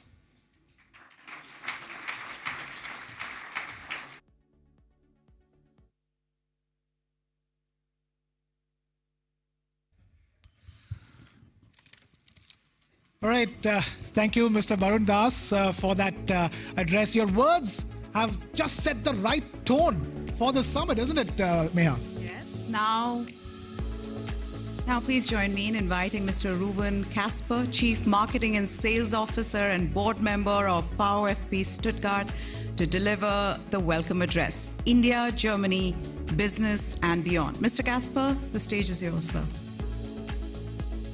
Big round of applause, ladies and gentlemen.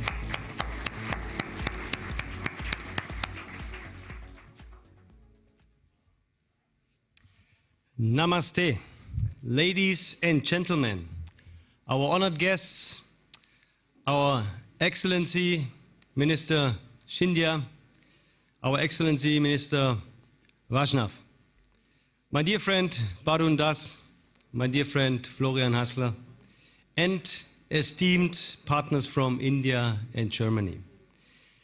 Welcome to Baden-Württemberg, welcome at VfB Stuttgart, and welcome at the News9 Global Summit. It is both an honor and a privilege to stand in front of you today at this remarkable Indo-German summit, here in wonderful Stuttgart, a city renowned for the innovation and engineering and, of course, the big passion for football. At the outset, let me warmly welcome you all at the MHP Arena, home of our football club VfB Stuttgart. While this space is normally filled with the energy of over 60,000 fans every match day, the next 2 days it hosts something equally dynamic. The shared aspirations and ambitions of two nations whose collaboration holds boundless potential. And therefore, the right people are here today tomorrow, and on Saturday.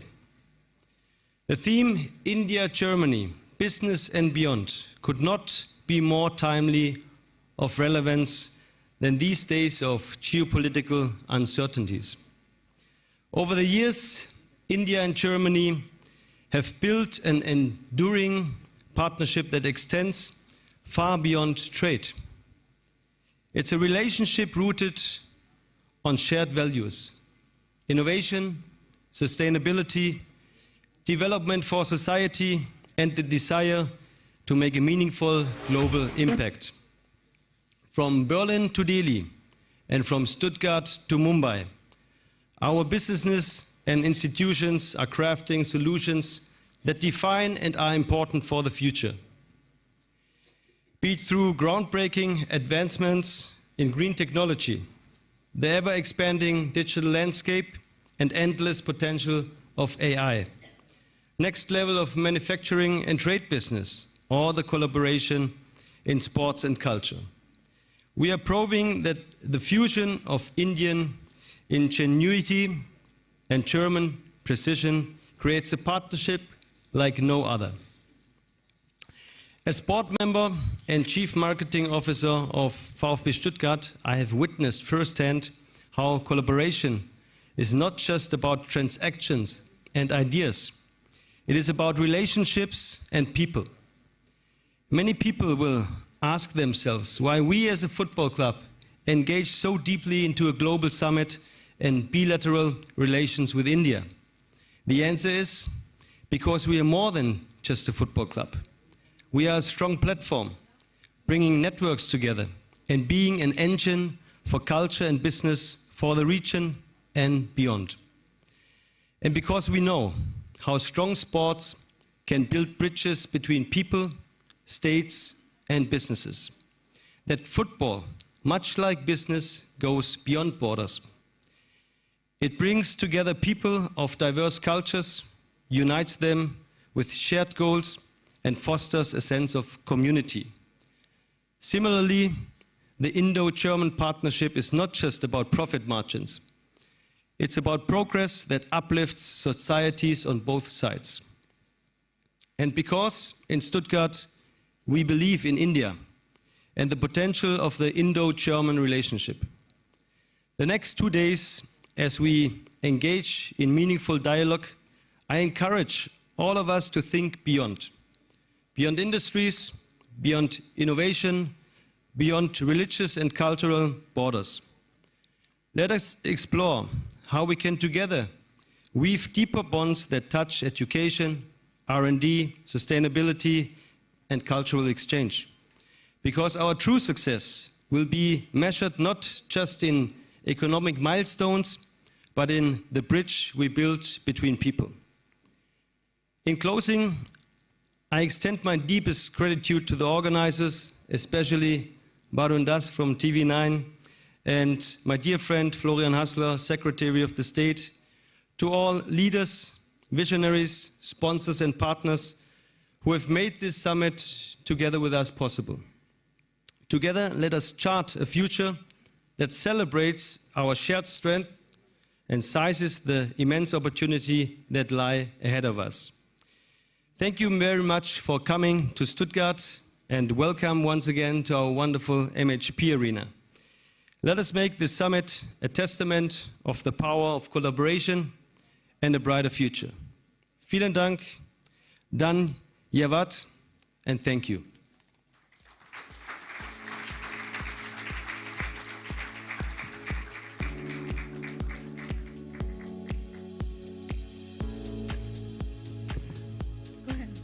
All right, thank you, Mr. Kasper, for that, for sharing your vision.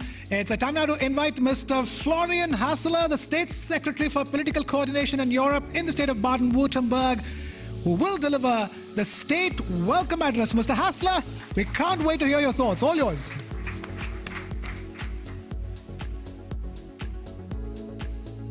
From Stuttgart, Excellencies, Honorable Minister Vaishnav, Honorable Minister Scindia, Ambassador Gupte, Consul General Sina, dear Mr. Baron Das and Mr. Ruben Kasper, thank you so much for bringing this flagship event to Stuttgart. A very warm welcome in these cold days to all corporate and business leaders from India and Germany, dear members of the press, ladies and gentlemen. What a great pleasure to attend the first ever News9 Global Summit held outside of India. We feel honored that you have chosen the state of Baden-Württemberg as the venue for this event. And as one of Germany's economic strongholds, we are very pleased to host you today. A warm welcome to Baden-Württemberg, a warm welcome to Stuttgart. The MHP Arena here in Stuttgart, home to our famous football club VfB Stuttgart, is the perfect location for this summit. As the State Secretary for Political Coordination, European and International Affairs, I of course follow the international activities of VfB Stuttgart pretty closely. As you can imagine, as a die-hard VfB Stuttgart fan, not only the business activities, but also the international activities on the football pitch. We are so happy that Champions League football is back in Stuttgart again. This is a great occasion for this club and for our state. And legendary football world champion Bobby Charlton stated, "The best football teams are built on trust and on a shared vision." Indeed, trust and a shared vision are essential for a winning team in football, as in business, as in politics. And India and Germany make a winning team. We are friends. We share long-standing and strong strategic and economic partnership. The German-Indian government consultations in Delhi some weeks ago boost this partnership. Our shared ties are further reflected in the growing number of Indians living in Germany. 4 times more Indians live in Germany than only 1 decade ago. But why, ladies and gentlemen, is Baden-Württemberg and VfB Stuttgart such a perfect location for this summit? And there is one reason, not the only reason, but one reason is football is in our hearts. Okay, ladies and gentlemen, football was founded in the UK. But we in Baden-Württemberg did what we do best. We tinkered and improved it on a daily basis. There is no other region in the world where so many groundbreaking innovations were made in the past. Think of cars, think of bikes, think of dolls or teddy bears, and many more things that have improved all our lives. And in Baden-Württemberg, we also have been very creative in football-related issues. Or, ladies and gentlemen, can you imagine the game we all love without the gloves of a goalie, without red cards, or without a penalty shootout? All these ideas come from people living in this state. Ladies and gentlemen, Baden-Württemberg is an economic powerhouse, and so is India. For many decades, our companies have been active in India. Some like Bosch for a century. Baden-Württemberg has a long-standing and deep relationship with India. In recent years, more and more Indian companies and highly skilled Indian professionals have chosen to establish themselves here in the land of opportunities, enriching our communities, enriching economies alike. Since 2015, Baden-Württemberg has maintained a state partnership with Maharashtra. We have set up a service desk for skilled migration at our state's cooperation office in Pune. Last year, the trade volume between India and Baden-Württemberg exceeded 4 billion euros.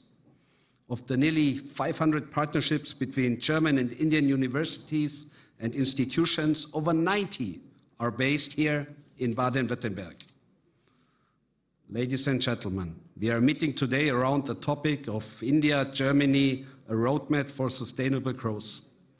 And despite geopolitical and national challenges, both in politics and economies, our main achievement should be to create a world for the future generations.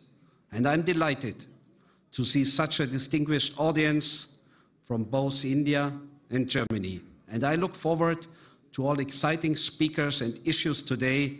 May this summit be a great success. Thank you very much.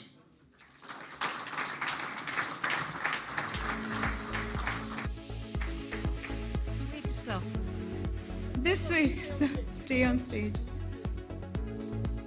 Thank you so much, sir, for your thoughts. We'd like to call Mr. Barun Das and Mr. Rowan Casper to give Mr. Hassler a token of our appreciation, sir. That's right. We have a shawl from India and a stole from Germany.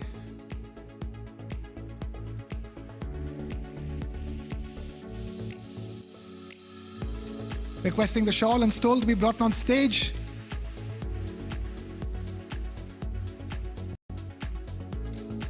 Oh, in fact, we have a jersey. That's our token of appreciation as well. Huge round of applause.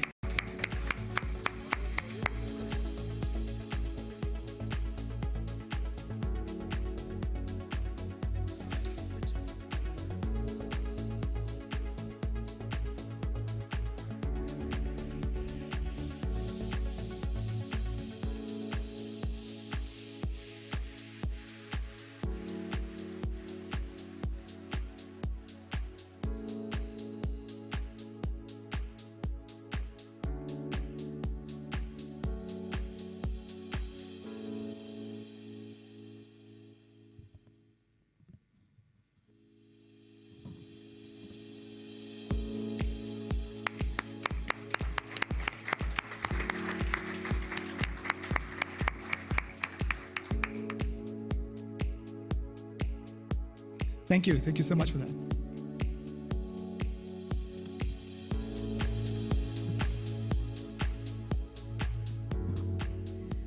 Ladies and gentlemen, it's a great honor for me to introduce our next guest, Shri Ashwini Vaishnav, Honorable Minister of Railways, Information and Broadcasting, and Electronics and Information Technology. Sir, please come and deliver the keynote address. As we explore ways to further strengthen the India-Germany relationship, it's a privilege to have such a senior Indian minister amongst us today, Mr. Vaishnav, with a ministerial keynote address. But before that, take a look at this. In Stuttgart, where vision meets momentum, visionaries and game changers converge. The News9 Global Summit, where ideas shape tomorrow. Driving this momentum, a leader transforming pathways, building a modern rail network for tomorrow, empowering India's digital revolution, connecting 1 billion voices, charting a roadmap for India and Germany, bridging industries, nations and possibilities. Ministerial address.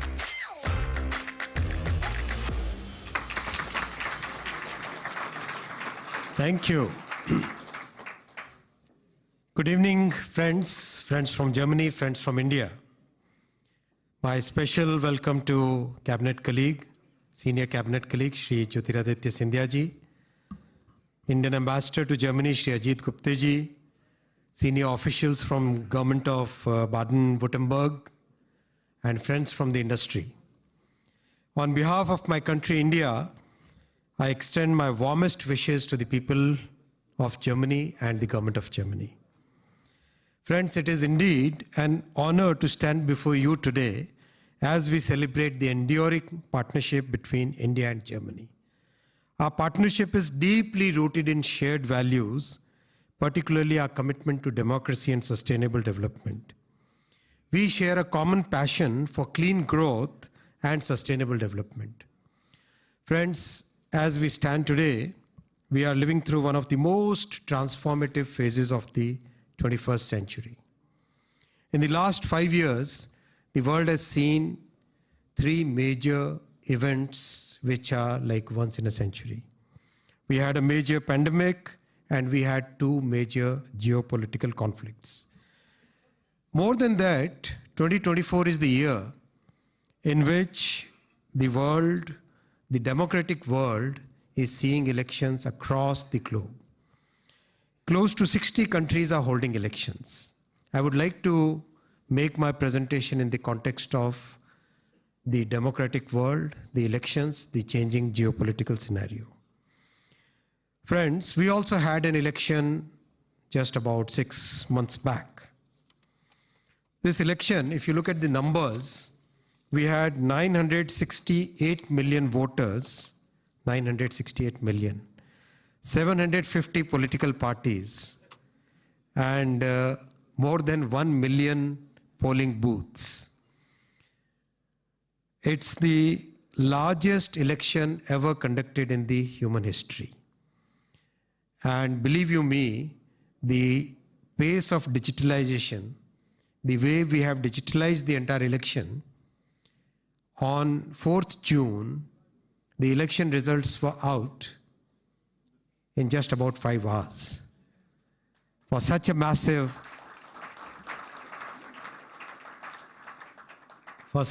exercise.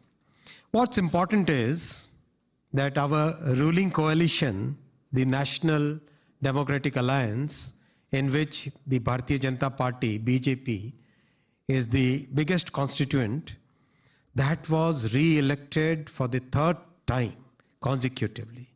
And this kind of thing has happened only once in 6 decades in India.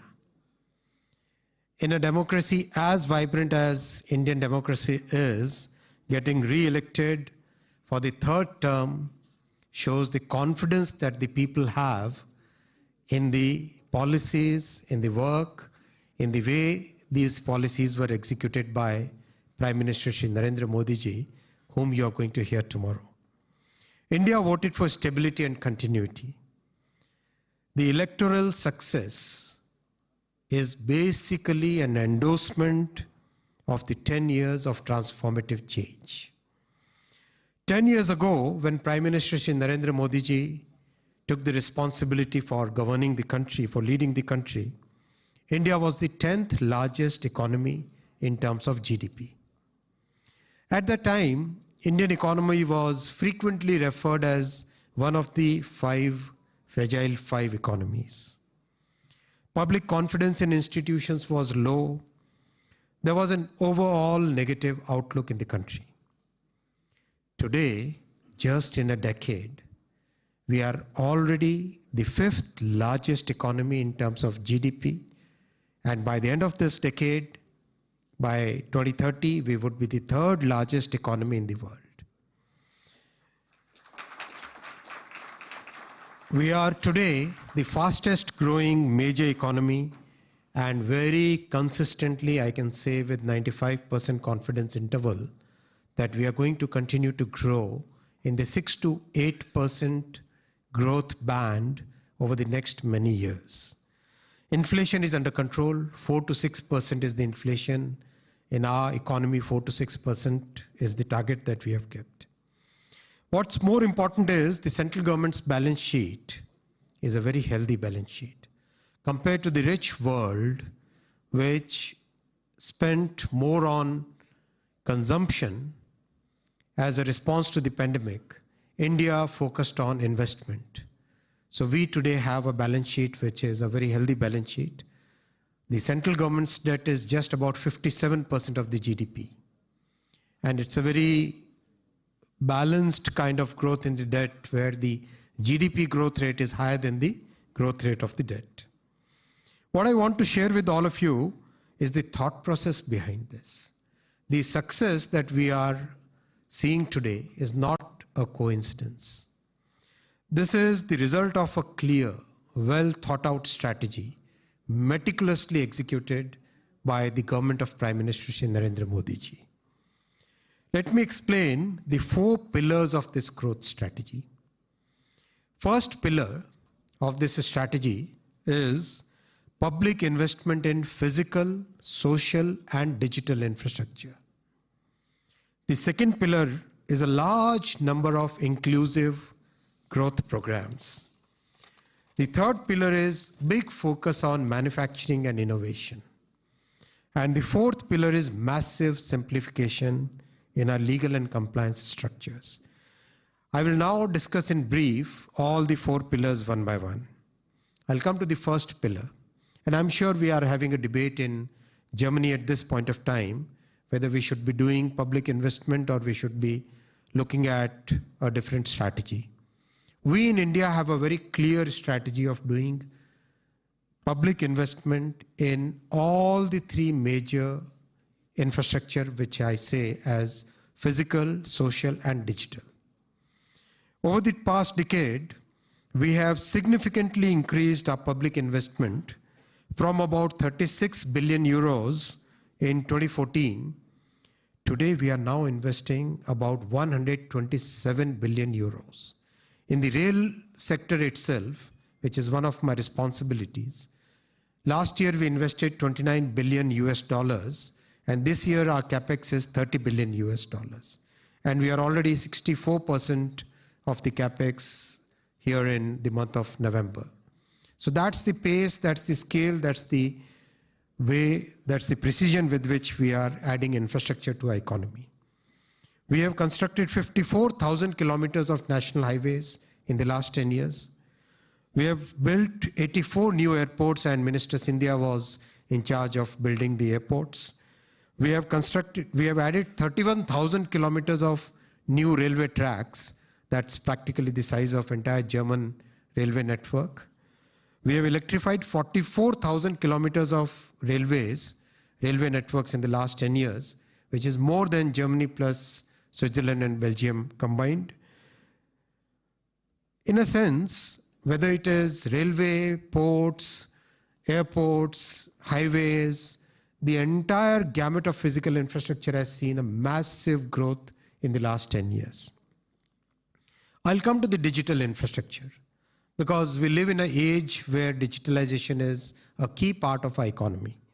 10 years ago, our Prime Minister gave a very clear vision that we must have a digital policy, a digital program where technology is democratized. It should not be in the hands of a few big tech. It should be accessible to everybody. It should be open. It should have open standards. It should have common standards. It should be available to startups, to academia, to common people. And that created, that thought, that vision created the Digital India program, in which today we have solution after solution where the basic tenets of democratizing technology are followed, and we have solutions at a population scale. Today, India has 1.2 billion telecom subscribers, 600 million plus smartphone users, and we have what we call DPI, Digital Public Infrastructure, in which we have created individual constructs, for example, digital identity, for example, digital document system, for example, digital payment system. Each of these systems are very powerful in themselves, but when combined together, they have a potential of solving population scale problems in a very effective way. For example, the payment system that we follow, it's called the UPI. That payment system today serves about 400 million users, processing almost 17 billion transactions a month, and annual transaction value is 2.8 trillion euros. What's important is the settlement time for funds to get transferred from one account to another is consistently less than 2 seconds. Consistently less than 2 seconds.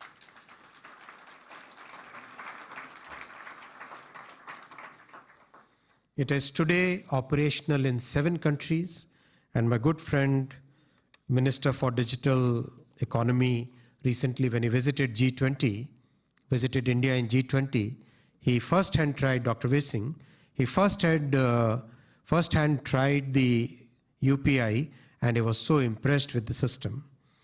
Japan has given a patent to this system, and many countries are now adopting this.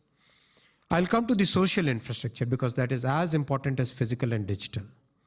In the last 1 decade, we have opened 446 new universities. That is like opening a university 1 a week. That's very, very important because human resource forms the core of our philosophy. We have more than doubled the number of prestigious institutions, the IIT system, which you have heard of, the IIMs and the top medical colleges from 68 to 149, which is more than double the number. We have doubled the number of seats in practically every sector, whether it is medical colleges, whether it is the ITIs, whether it is the diploma colleges. At every level, we have more than doubled the number of seats. Friends, this was the first pillar of our growth strategy. It's a very well thought through, very well executed. The second pillar of Prime Minister Shri Narendra Modi ji's growth strategy is inclusive growth. We are a country with a lot of diversity. We are a country where incomes can vary from very low incomes to very high incomes. So it's very important that in a society like this, we take care of the people at the bottom of the pyramid. So our Prime Minister took very focused measures, very clearly defined measures, measures which transform the lives of the people at the bottom of the pyramid. I'll share some numbers with you. In 10 years, we opened 540 million bank accounts. That's more than the population of whole of Europe. 540 million bank accounts. So that many people got into the formal banking system. Imagine the power that comes with it. Savings, access to credit, access to so many other ways of growing your own business, growing your economic activities. We have a public housing program in which we have built 40 million houses for the poor families. We have given free cooking gas connections. Imagine changing the habits from wooden stove to a cooking gas-based cooking for 100 million families. 100 million families in 10 years. We have constructed toilets in about, again, 100 million homes. 140 million homes. And this is something that we are continuing. Very recently, just about a couple of months back, the government approved construction of 30 million more houses. Our healthcare program now covers 350 million citizens, and we have recently announced free healthcare for all the citizens above the age of 70 years. This is a humongous program. Nowhere in the human history has been a program for inclusive growth of this magnitude in such a short period of time. And the result is amazing. 250 million people have come out of poverty in just 10 years. This is something which has not been seen any other country at any period of time. This is what we mean by real inclusive growth, growth that truly reaches the people. That was the second pillar of our growth strategy. The third pillar is manufacturing and innovation. India has long been seen as a services economy. However, through the initiatives like Make in India and Startup India, our Prime Minister Shri Narendra Modi ji has today created a vibrant manufacturing and innovation ecosystem. So the third pillar of our growth strategy is the focus on manufacturing and innovation. Decade ago, when we talked of startups in India, we couldn't count more than about 300 or 400 startups.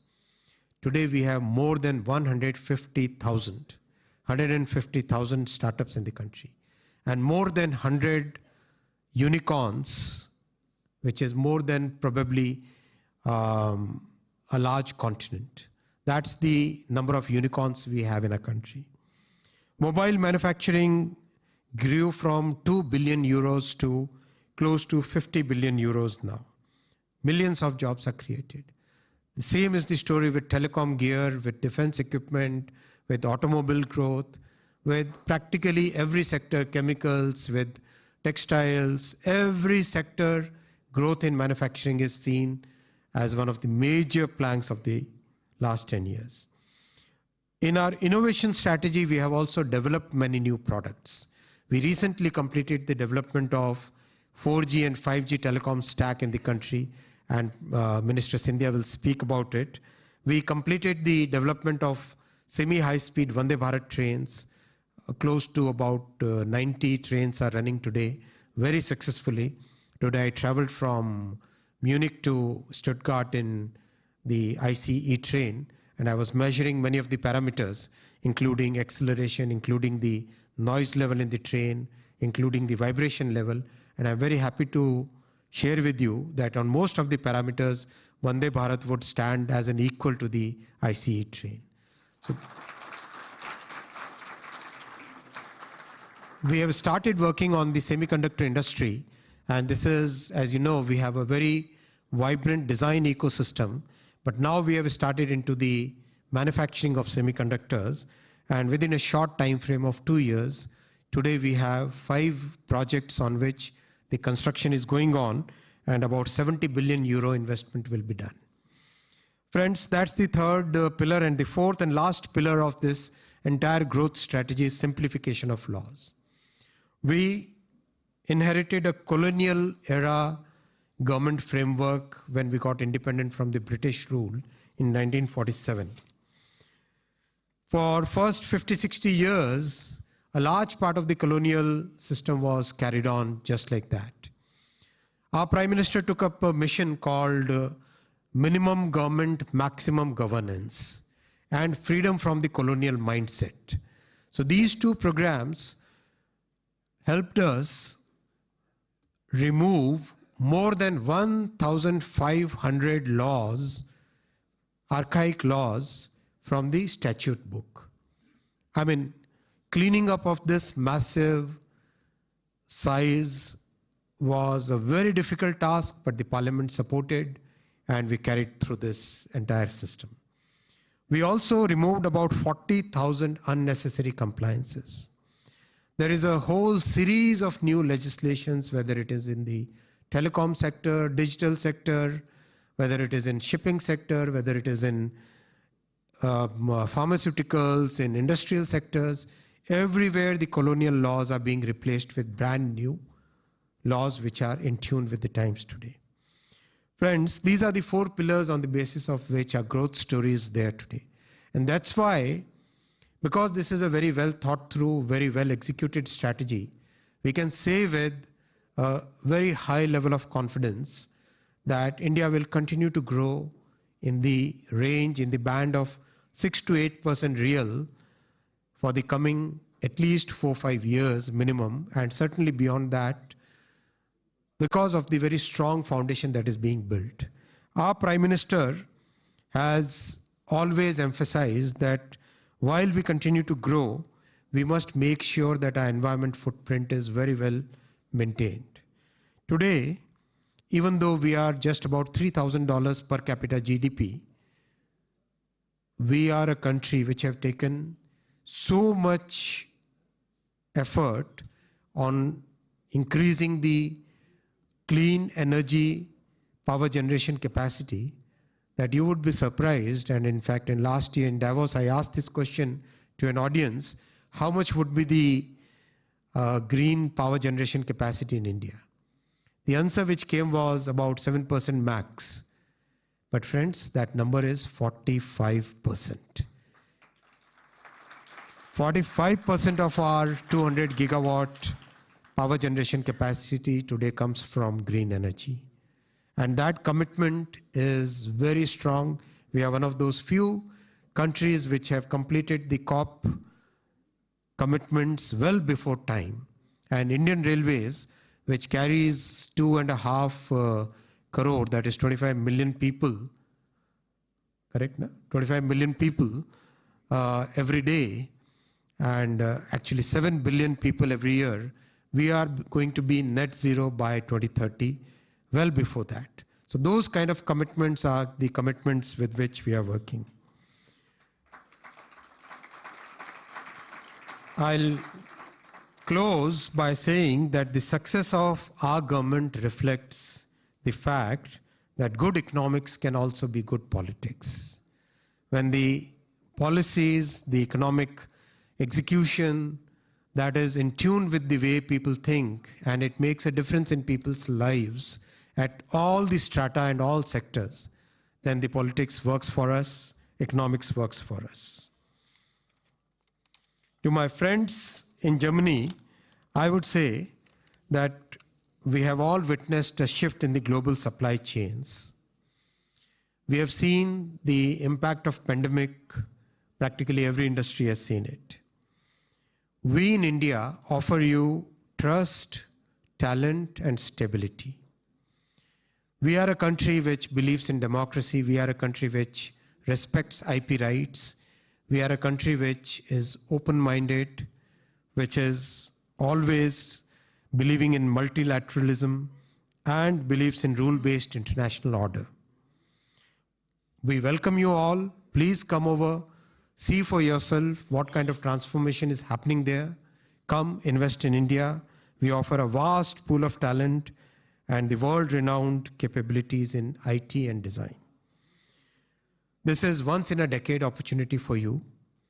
This is an opportunity which will help you grow. This is a win-win for all of us. Take advantage of our unique demographic and democratic strengths. Friends, thank you very much for inviting me here today, and special congratulations to TV9 for organizing the Global Summit in Germany, in Stuttgart here. After championing local media, now you are truly becoming global. Congratulations to you. To all my German friends, I extend a heartfelt invitation to visit India and witness the transformation, experience our curry, and experience the, I understood that something has become very popular here in Germany. Kya hai? Mango lassi. People told me that people are like, everyone is asking for mango lassi here. That's good. So this 5,000-year-old civilization welcomes you. Thank you very much. Vielen Dank. Thank you very much. Minister Vaishnav, request you to please stay on stage, requesting Mr. Barun Das and Mr. Rowan Casper to please present the minister with a jersey from Germany as well as a shawl from India. Ladies and gentlemen, big round of applause.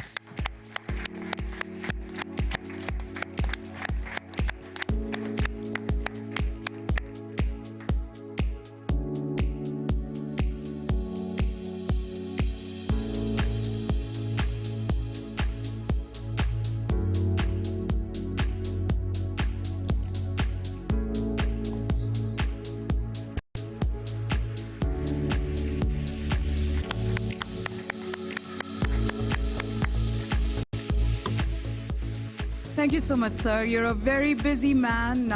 We're grateful you took some time out for the summit. Thank you for your presence once again. Time for another senior minister from India, Shri Jyotiraditya Scindia. But before we call you, sir, let's take a look at this. In Stuttgart, where innovation meets legacy, a global confluence unfolds. The News9 Global Summit, where ideas shape tomorrow. At its heart, a transformative leader, a voice for sustainable growth, bridging innovation with impact, progress with purpose, charting a roadmap for India and Germany. Join him as he maps the agenda for sustainable progress. News9 Global Summit.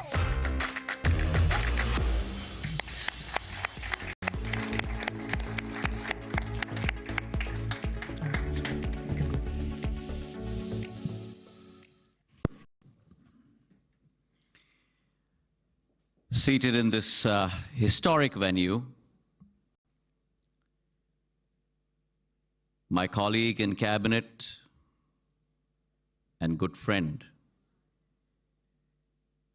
Minister of I&B, Railways, Meti, Ashwini Vaishnavji,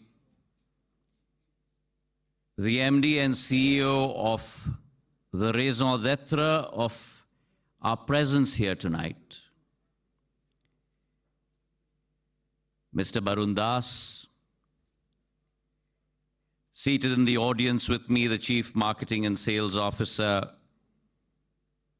of VFB Stuttgart, Mr. Rowan Casper, State Secretary for Political Coordination of Baden-Württemberg, Mr. Florian Hassler, our Indian Ambassador, Mr. Ajit Gupte, our Consul General, Shatrughan Sinha ji, an old family friend, and in a league of his own, someone who has taken India to shores across the seven seas, Chairman and Managing Director of Kalyani Forge, Baba Kalyani ji, members from the Indian diaspora, my friends in Germany, ladies and gentlemen, welcome to this wonderful event that has been hosted by Mr. Barun Das and TV9. I was ruminating while coming here that it's probably the first time in the history of not only Indian media, but probably media worldwide, and I stand to be corrected, that an event of this magnitude scale is being held at a historical MHP arena, the Temple of Soccer in Stuttgart. And what does this tell you? This conveys many stories. The first being a sports person myself, and as Mr. Casper said in his address, sports is not only a physical activity. Sports involves camaraderie. Sports builds a team. Sports builds partnerships. And sports promotes relationships between people. And therefore, it's only apt that when a confident India, a nation rooted in 5,000 years of civilizational history, now arriving on the global stage, takes a foot forward, it's only natural that it will be a striker's foot, but it will be a team effort. And therefore, I must congratulate Varun Das ji.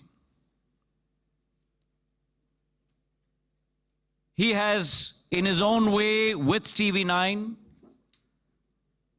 started an epoch-making trend. I have seen this stadium many a time on television screens. But it's due to him that today the confluence between sports, between people, between cultures, and between civilizations is taking place on this stage in Stuttgart. So let me start by saying Guten Abend, Namaskar. My address today is going to talk about our countries, our histories, our civilizations. My colleague and good friend has talked about India's story. But we are gathered here today under this umbrella as two distinguished countries standing side by side on the global firmament. One, in the heart of Europe, that is an economic powerhouse. And the other, on the southern side of the globe, that today has risen as a beacon of hope, a beacon of reliability, a beacon of trust, and a beacon for the world to look upon in the form of Bharat Mata, my India. One that, as Mr. Hassler talked about, not only your state, sir, but Germany, that has been the cradle of innovation, and the other, the validator of all of those inventions in the form of India. One that is well established as a formidable player, and the other that today has arisen as an emerging player in the new international world order. And therefore, together, Germany and India present that impeccable force of global good. And therefore, I stand before you on this podium, paying tribute to the capabilities, the potential of both Deutschland and Bharat Mata. And isn't it a fascinating truth that two countries that are so far apart, thousands of kilometers, will still share such important complementary strengths? Unique strengths that are brought onto the global stage by both countries. Germany as a paragon of engineering excellence. And we see that all around us in Stuttgart. Whether it is Bosch or Porsche or Mercedes.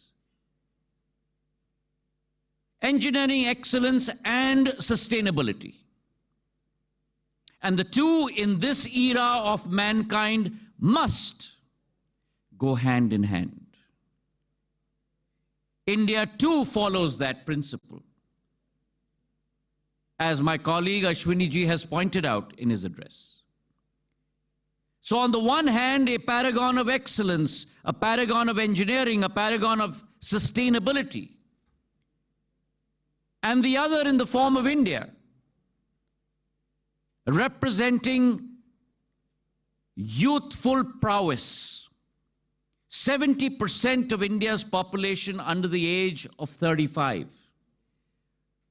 We're talking about 1 billion people. More than the full population of Europe and the United States of America combined. Our software capability, and the fact that on a technological landscape, we are ascending and changing, metamorphizing every single minute and second of our existence.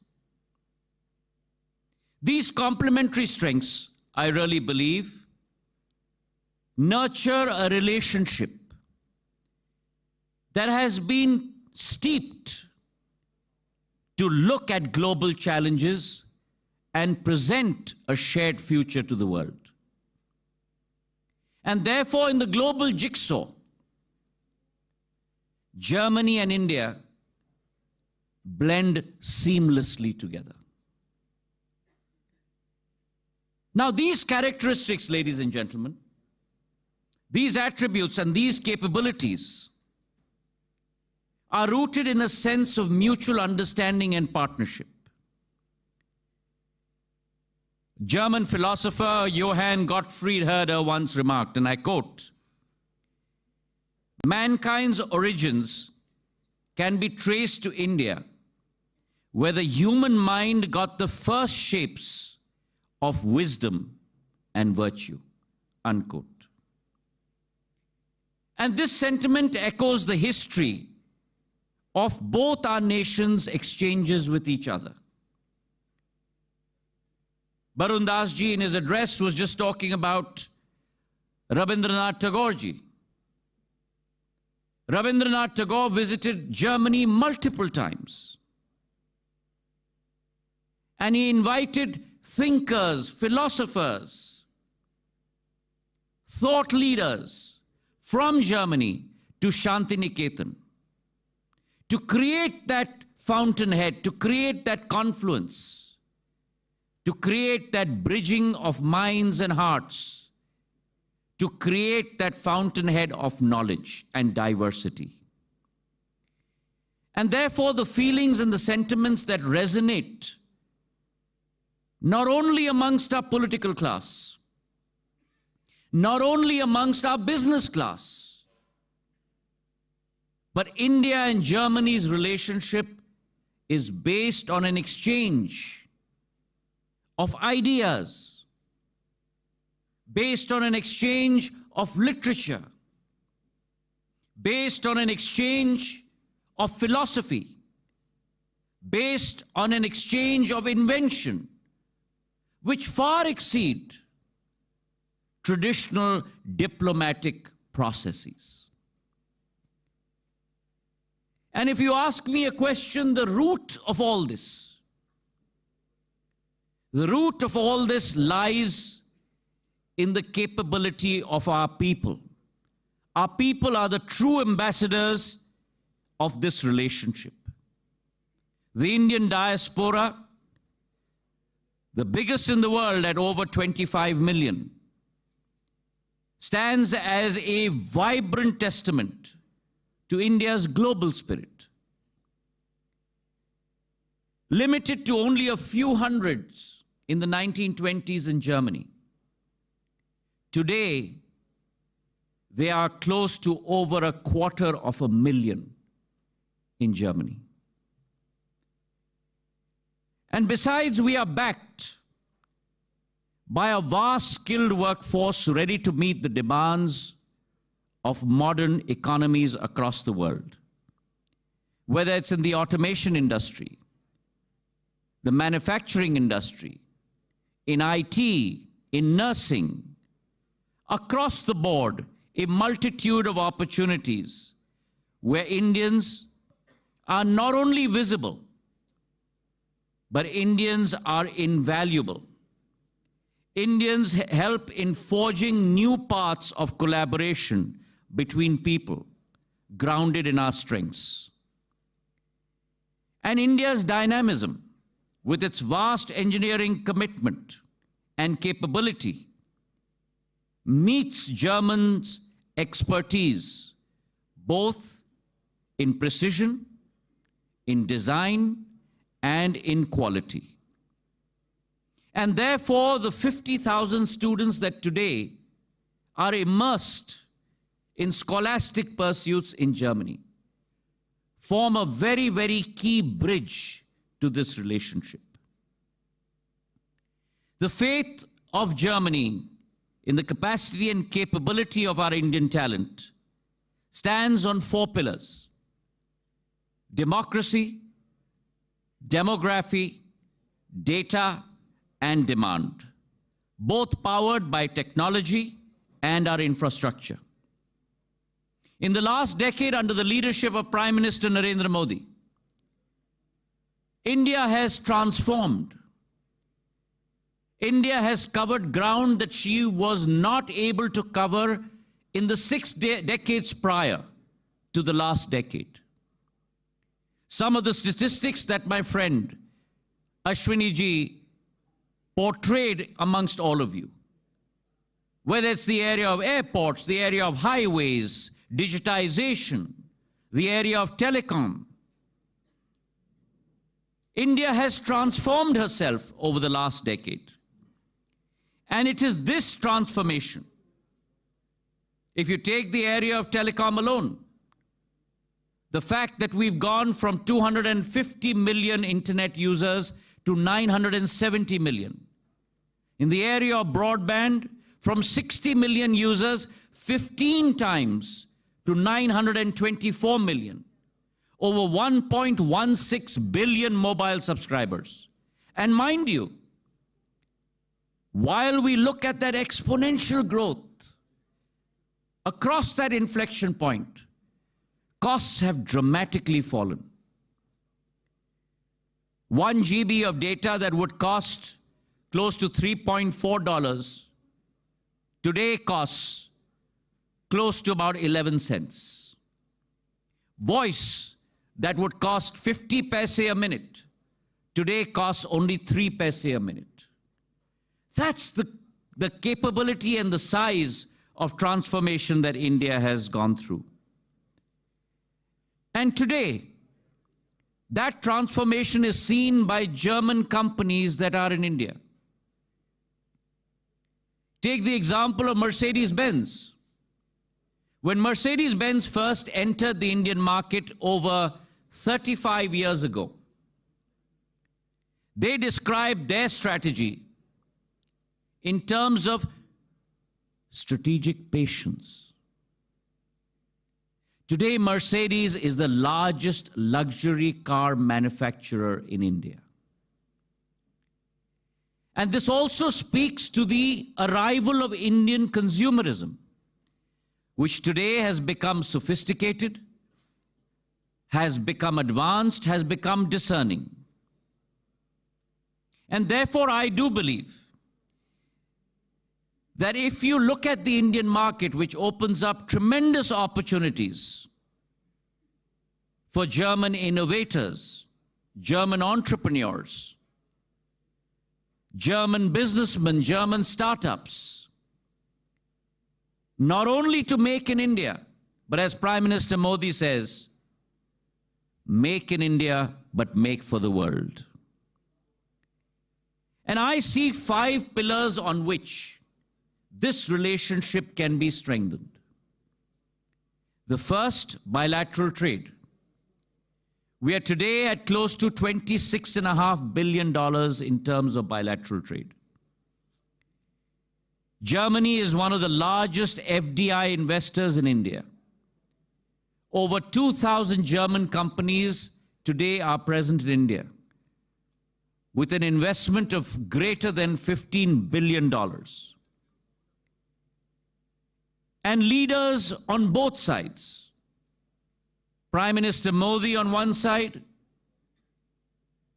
the German Chancellor, His Excellency Scholz on the other, have been working assiduously to increase that exchange. The 7th IGC that was held in India was tremendously successful.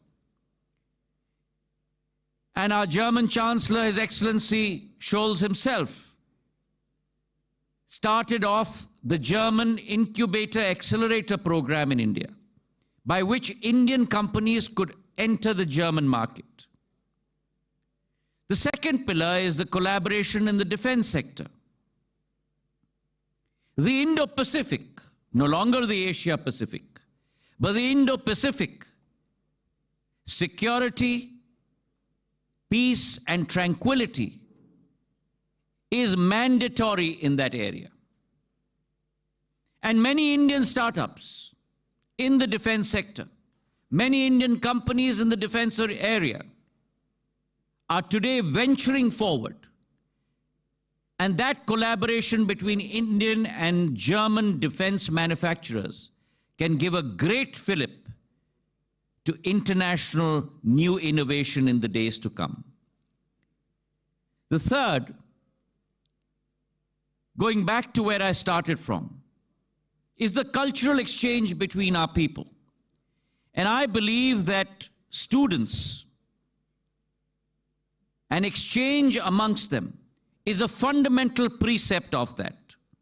The India-Germany Innovation and Technology Partnership in emerging technologies, whether it's renewable, artificial intelligence, quantum computing, semiconductors, areas where India today is leading across many sectors, will lead to tremendous collaboration in the days to come. I also do believe that the innovation and incubation program for students and the exchange of that will lead to a tremendous fillip in our relationships. And here we have taken a leaf from the German repertoire, where vocational training, experiential training is very much a part of your essential curriculum. This year in the budget, the Prime Minister has heralded the Prime Minister's internship scheme in India, where 125,000 students in the first year will get to experience internships with the top firms across the length and breadth of our nation. The final pillar is our commitment to sustainability. Sustainability is a key word embedded in our systems today. And I'm glad to inform you that India has stepped ahead on that front. The Green Hydrogen Task Force that has been put together in India will ensure the fulfillment of our common goals towards decarbonization across all industrial and manufacturing processes, and will ensure that the goals of the Paris Agreement become a reality. The Indo-German Green and Sustainable Development Partnership will also ensure that that commitment bears fruition. An investment of close to 3.2 billion euros have been invested in that relationship. So as we conclude 25 years of our strategic relationship, it is imperative for me to describe the Indo-German partnership as a living bridge. A living bridge that unites the world's two most dynamic countries. A bridge that is not built on steel or stone, but built on shared beliefs, ideals, and values.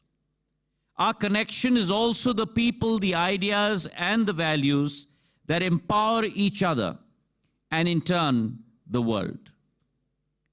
Marching forward over the next 25 years, the greater promise of both countries to fulfill milestones in their individual national journeys. India on her path to promote and to gain and to become a Viksit Bharat, and Germany celebrating the centenary of your Federal Republic. Together, our nations can write a new chapter of global progress. As we embark upon that promise and that journey, we hold close to ourselves the spirit of Vasudhaiva Kutumbakam. The world is one family. This vision of unity and shared responsibility is now more relevant than others. Let me thank TV9 and Barun Das ji and the government of Germany for creating this opportunity, which will stand as a testament that when two countries unite, when innovation and progress unites, it sets upon a path, a beacon for the world to follow. Dankeschön. Thank you so much. Requesting Mr. Jyotirati Scindia, Minister Jyotirati Scindia, to please stay on stage so that we can present you with our token of appreciation, a jersey from Germany and a shawl from India. Ladies and gentlemen, huge round of applause.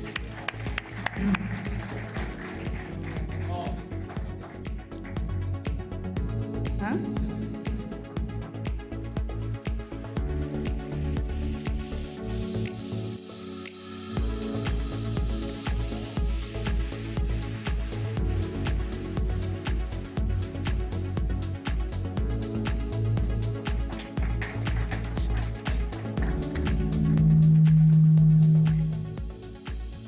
Thank you, sir, for sharing your thoughts today here with us. And with that, it's time for the first coach speak of the summit.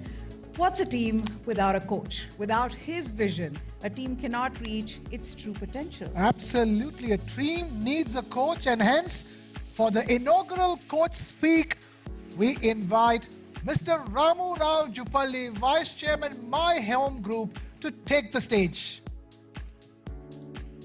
Please. India, where dreams ignite innovation, shaping industries with courage and creativity. A new era of entrepreneurship unfolds. Ramu Raujupalli, a leader shaping India's entrepreneurial future, inspiring the next generation of innovators. Join him as he shares the roadmap to India's entrepreneurial revolution. The Coach Speak.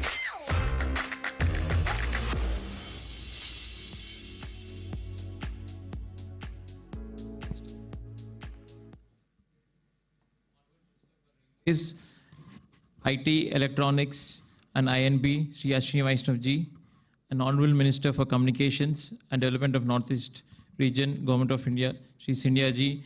Thanks a lot for taking time and coming all the way to Stuttgart to attend this News9 Summit.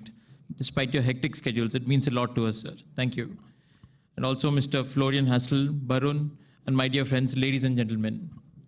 Good evening. It's my pleasure to be with you all this evening and talk about the subject that I'm passionate about, entrepreneurship.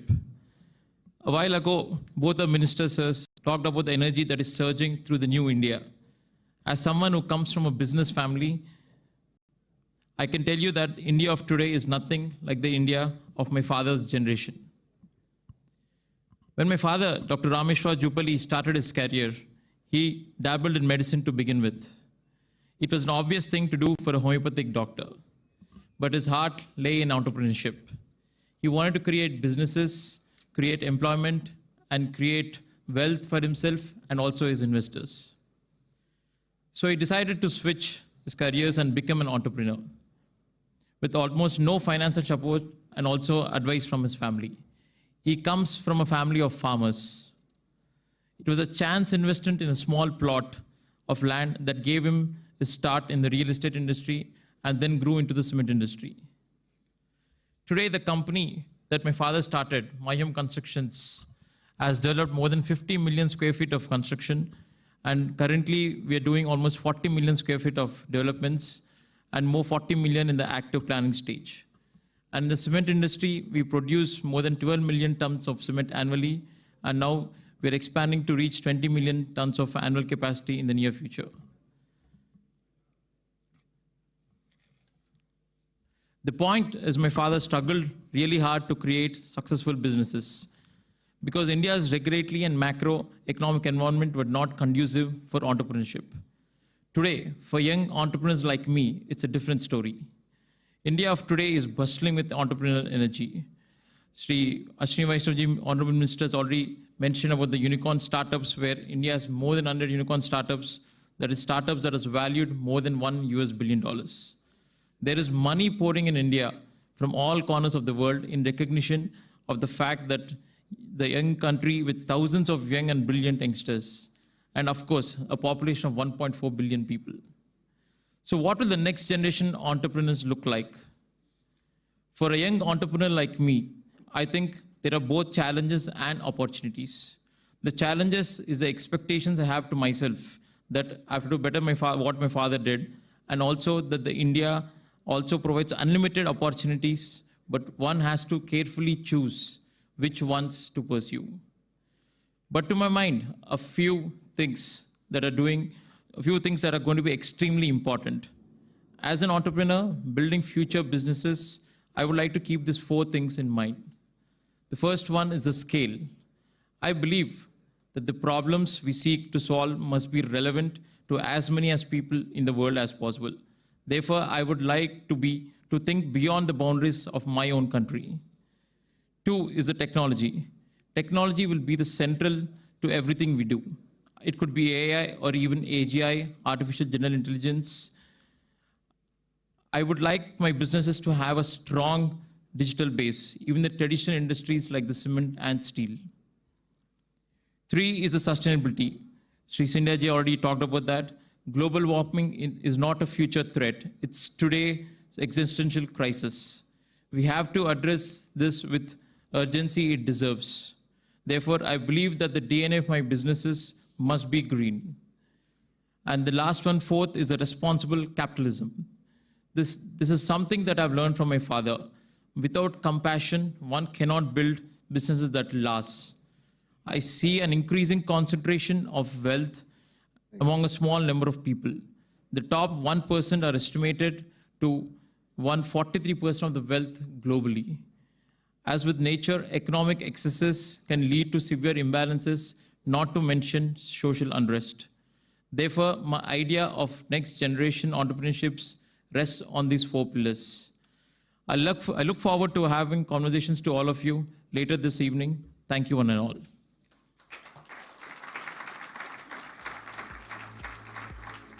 So,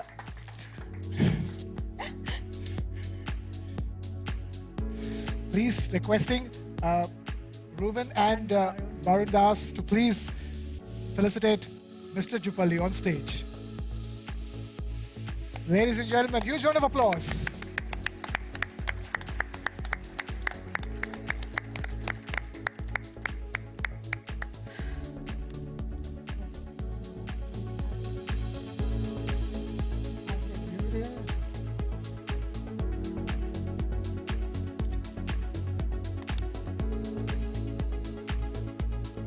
Of course, please. You have a mic all to yourself, sir. Or maybe you can take this one.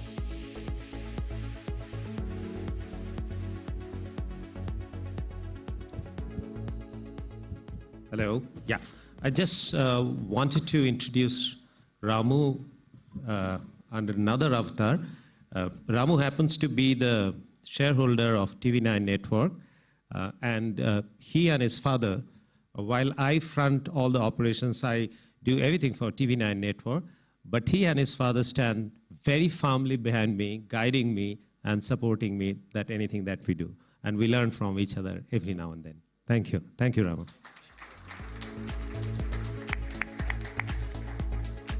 So there is the coach and there is the player, of course. So inaugural quote speak done for the day, Meha.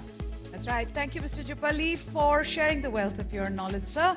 Let me now invite Mr. Ajit Gupte, Ambassador of India, Federal Republic of Germany.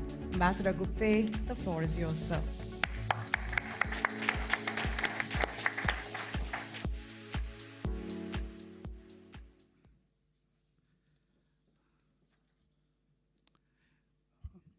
Honorable Minister of Railways, I&B and Electronics and Information Technology, Shri Ashwini Vaishnavji, Honorable Minister of Communication and Development of the Northeast Region, Shri Jyotiraditya Scindia ji, Managing Director and CEO of TV9, Shri Varun Das, State Secretary Florian Hassler, dear friends, Namaskar and Guten Abend. First of all, I would like to congratulate TV9 for organizing the first ever News9 Global Summit in a country overseas, and I'm sure it will be a great success. I would like to thank 2 of our very senior members of the cabinet for coming all the way from India. And sir, your comments have, I think, greatly enthused myself and the others in the embassy to do their utmost to take the relationship between India and Germany and intensify it. 2024 has been a momentous year in the relationship. The External Affairs Minister visited Germany earlier in the year, and he met a wide cross-section of politicians, people from different think tanks and business leaders. Recently, the Chancellor visited India for the 7th Intergovernmental Consultations. This was the 6th time Chancellor Scholz and Prime Minister Modi had met in the last 3 years, and they share a very warm and friendly relationship. The IGC also coincided with the Asia-Pacific Congress, which was being held in India after 12 years. And this brought together CEOs of German companies from the Asia-Pacific region to congregate in Delhi. The central message from the APK is that German companies are looking at India with renewed vigor, renewed enthusiasm, and are planning to step up their investments. It was very apparent that India is not just the flavor of the month, but that India is the flavor of the year. As Minister Scindia pointed out, bilateral trade between India and Germany has reached a new high. The German statistics show that the trade crossed $33 billion. I was just mentioning that some of the trade comes to Netherlands, but the final destination is Germany. So there is a slight difference in the figures. German companies have invested $20 billion in India according to their own statistics, but a good amount of the earnings is being reinvested in India. I happened to be in India and had the opportunity to interact with a few German companies, and I was truly surprised by the scale of their planned expansion. Most German companies I spoke to said that their target is for their turnover to expand 4 times by 2030. So you have German companies, many hidden champions with turnovers of 2 billion, 3 billion euros in India, and they said by 2030 they plan that it will cross 4 times. So it is truly an exciting time for India-Germany relationship, and one of the new dimensions to this is the renewed interest in security and defense. Last year and this year have seen fresh vigor. Our Chief of Air Staff visited Germany last year. The German Air Chief visited India this year. Germany took part in Tarang Shakti. This was the first time that the German Air Force and the Indian Air Force did exercises. And in fact, the Chief of Air Staff of the German Air Force flew with our Air Chief in the LCA Tejas. I also had the opportunity to accompany Chancellor and the high-level delegation to Goa at the end of the IGC, and the Chancellor and the delegation visited 2 German naval ships which had just concluded the first ever naval exercises between India and Germany. Senior officials from the German delegation were shown our aircraft carrier INS Vikrant, and I can assure you that they came back truly impressed. Friends, a lot has been said, I would not like to repeat, but the Green and Sustainable Development Partnership provides a very strong template for continuing our cooperation in renewable energy, sustainable development, urban management, etc. The Indian diaspora is growing by leaps and bounds. It was less than 100,000 in 2016 and has crossed 275,000. The Indian students have doubled in the last 5 years. There are more than 50,000, but 80% of them are doing master's degree, and most of them are doing STEM courses. A few takeaways on the cultural side, based on my earlier experience. This is the second time I'm in Germany, but a lot has changed. Have you heard of yogi tea?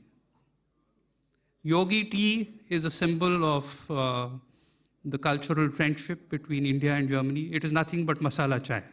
But when Germans go to Indian restaurants, one of the first things they order is yogi tea. I remember from my last tenure when it was Halloween, and a lot of German children used to come and we used to give them sweets. There were a couple of occasions when we ran out of sweets. And do you know what the German children said? Never mind if you don't have chocolates, can we have butter chicken instead?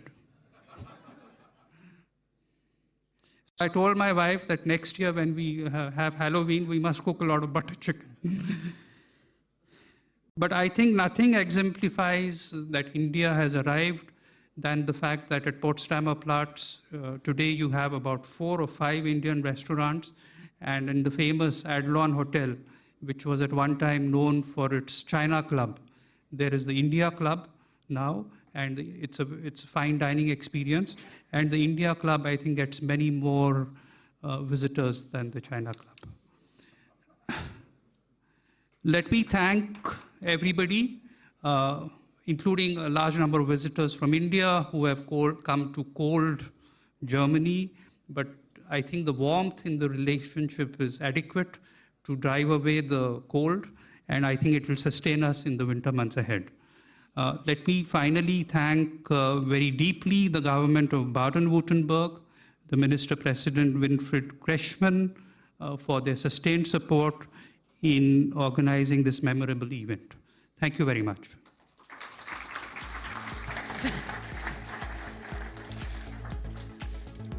Need I say this? Varun and Ruben, please come and give a token of our appreciation. Thanks. I finally asked you.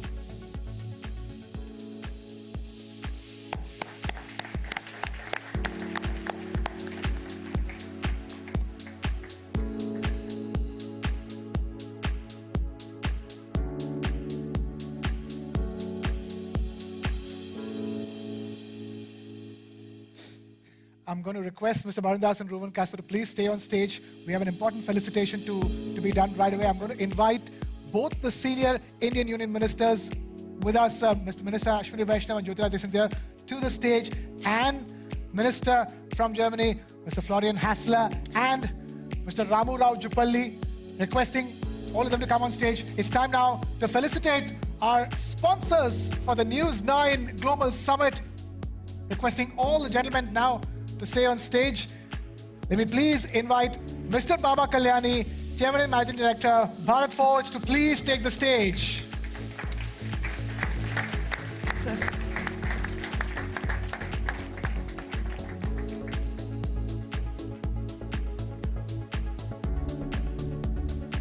Let me also invite Mr. B.C. Tripathi, Vice Chairman, AM Green, to please take the stage.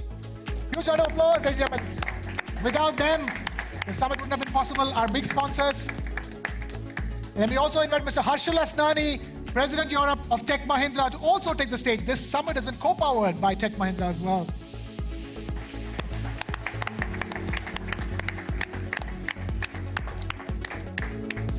Requesting for the shawls to be presented as part of this felicitation.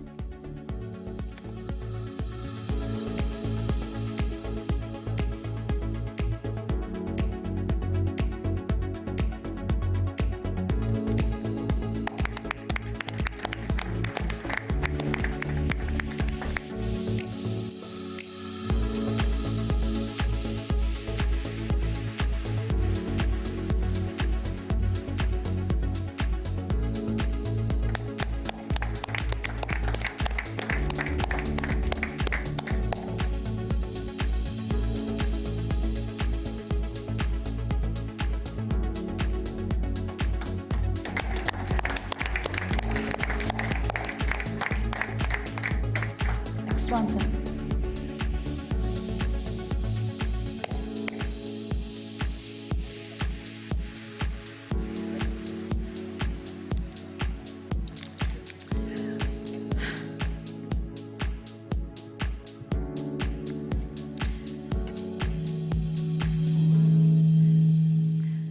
Thank you all.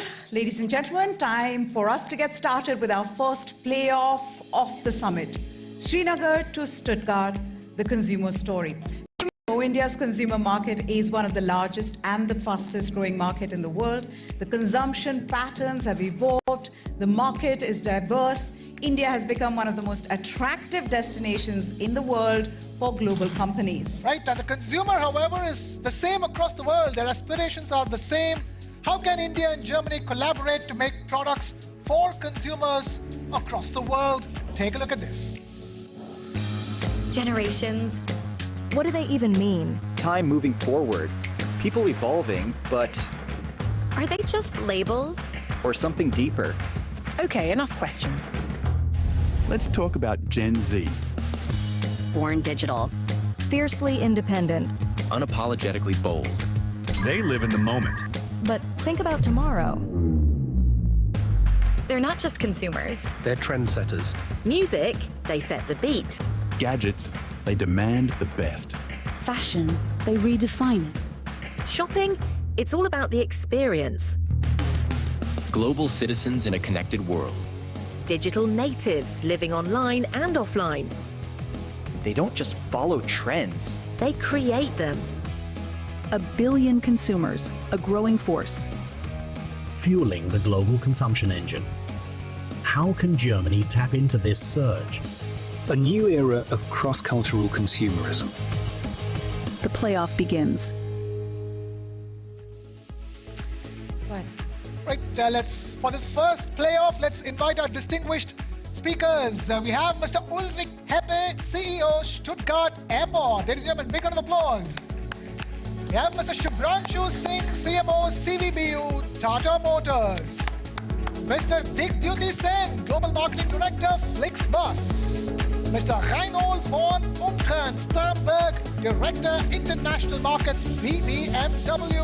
And the match referee for this playoff is my good friend and colleague, Aditya Raj Kaul. Aditya, all yours.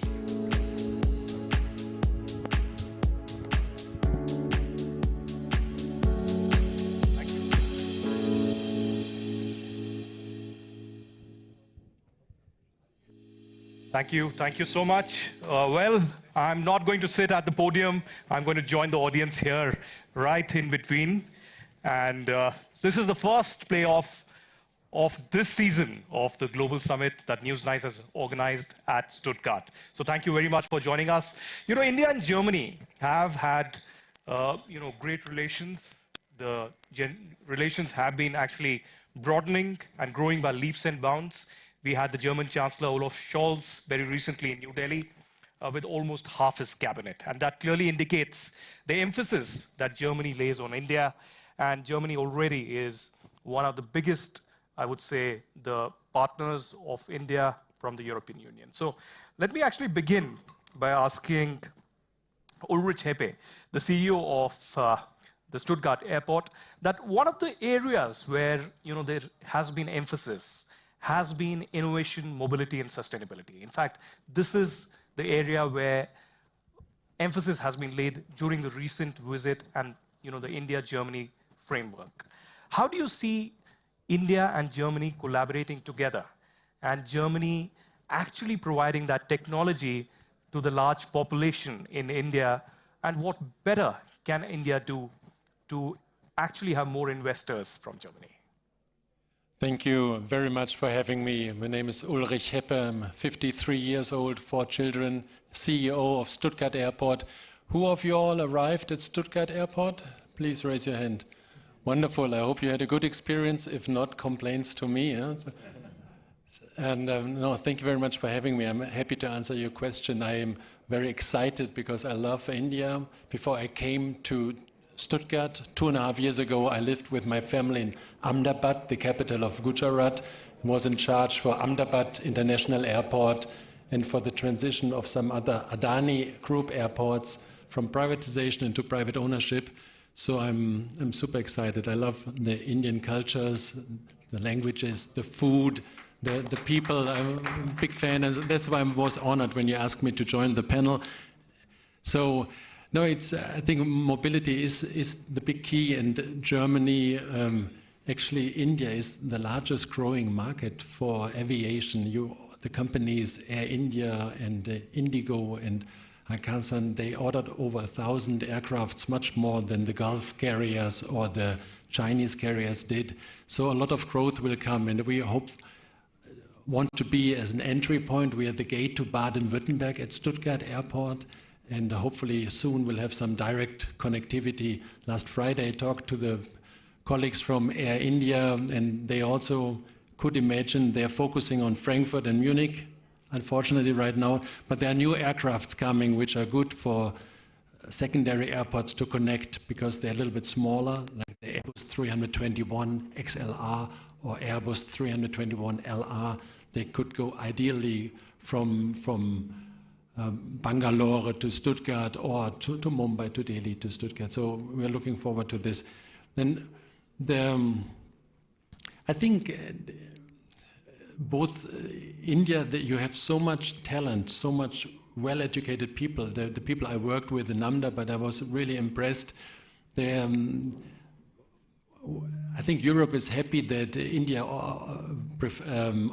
orders a lot of Airbus, which are produced in Europe, but you're also ordering Boeings. Good for Europe that Boeing has some difficulties right now, but I think it's good to have 2 big aircraft producers. For me, it's important that we get zero-emission flights. The industry wants to be without emissions by 2050, so the short distance should be electric. The medium distance should be with green hydrogen powered, and the long distance with the sustainable aviation fuels. And India can be one of the major green hydrogen producer with all the solar energy you have, and also wind. So I think India plays an important role in aviation in the future. I think India plays a significant role, certainly, in the global economics today, one of the fastest growing economies in the world at present. Let me bring in Shubhranshu Singh, CMO from Tata Motors, who's flown down from India all the way. Shubhranshu, Make in India has been one of the primary projects of Prime Minister Narendra Modi, and people have been speaking about it, the kind of flexibility that it has brought in towards collaborations and, of course, productions that are happening in India. But for a German investor, for an investor perhaps from the larger European Union, how significant is Make in India? Do you also feel that there needs to be an understanding of the local tastes, and perhaps the investors need to mold themselves to the local environment and atmosphere? Yes, thank you. I think the ministers had already spoken about the huge opportunity that India presents, not only to Germany, but to the developed world at large. Let me just address this from a brand building and a marketing standpoint. You see, India is a very large market, already the 5th largest economy by nominal GDP. We have 3.55 trillion. We have a 1.3 billion plus population. What we don't realize is how young and optimistic the country is in terms of demographics. So we are a median age of 28 years. 400 million Indians are yet not 20 years of age. So for the next, say, 50, even 100 years, the population increase in the world is going to come essentially from the developing markets. And when we say global or developed market, actually it is India and China put together, which is 2/3 out of every 100 people on the planet. So, and that is not going to change for a very long time.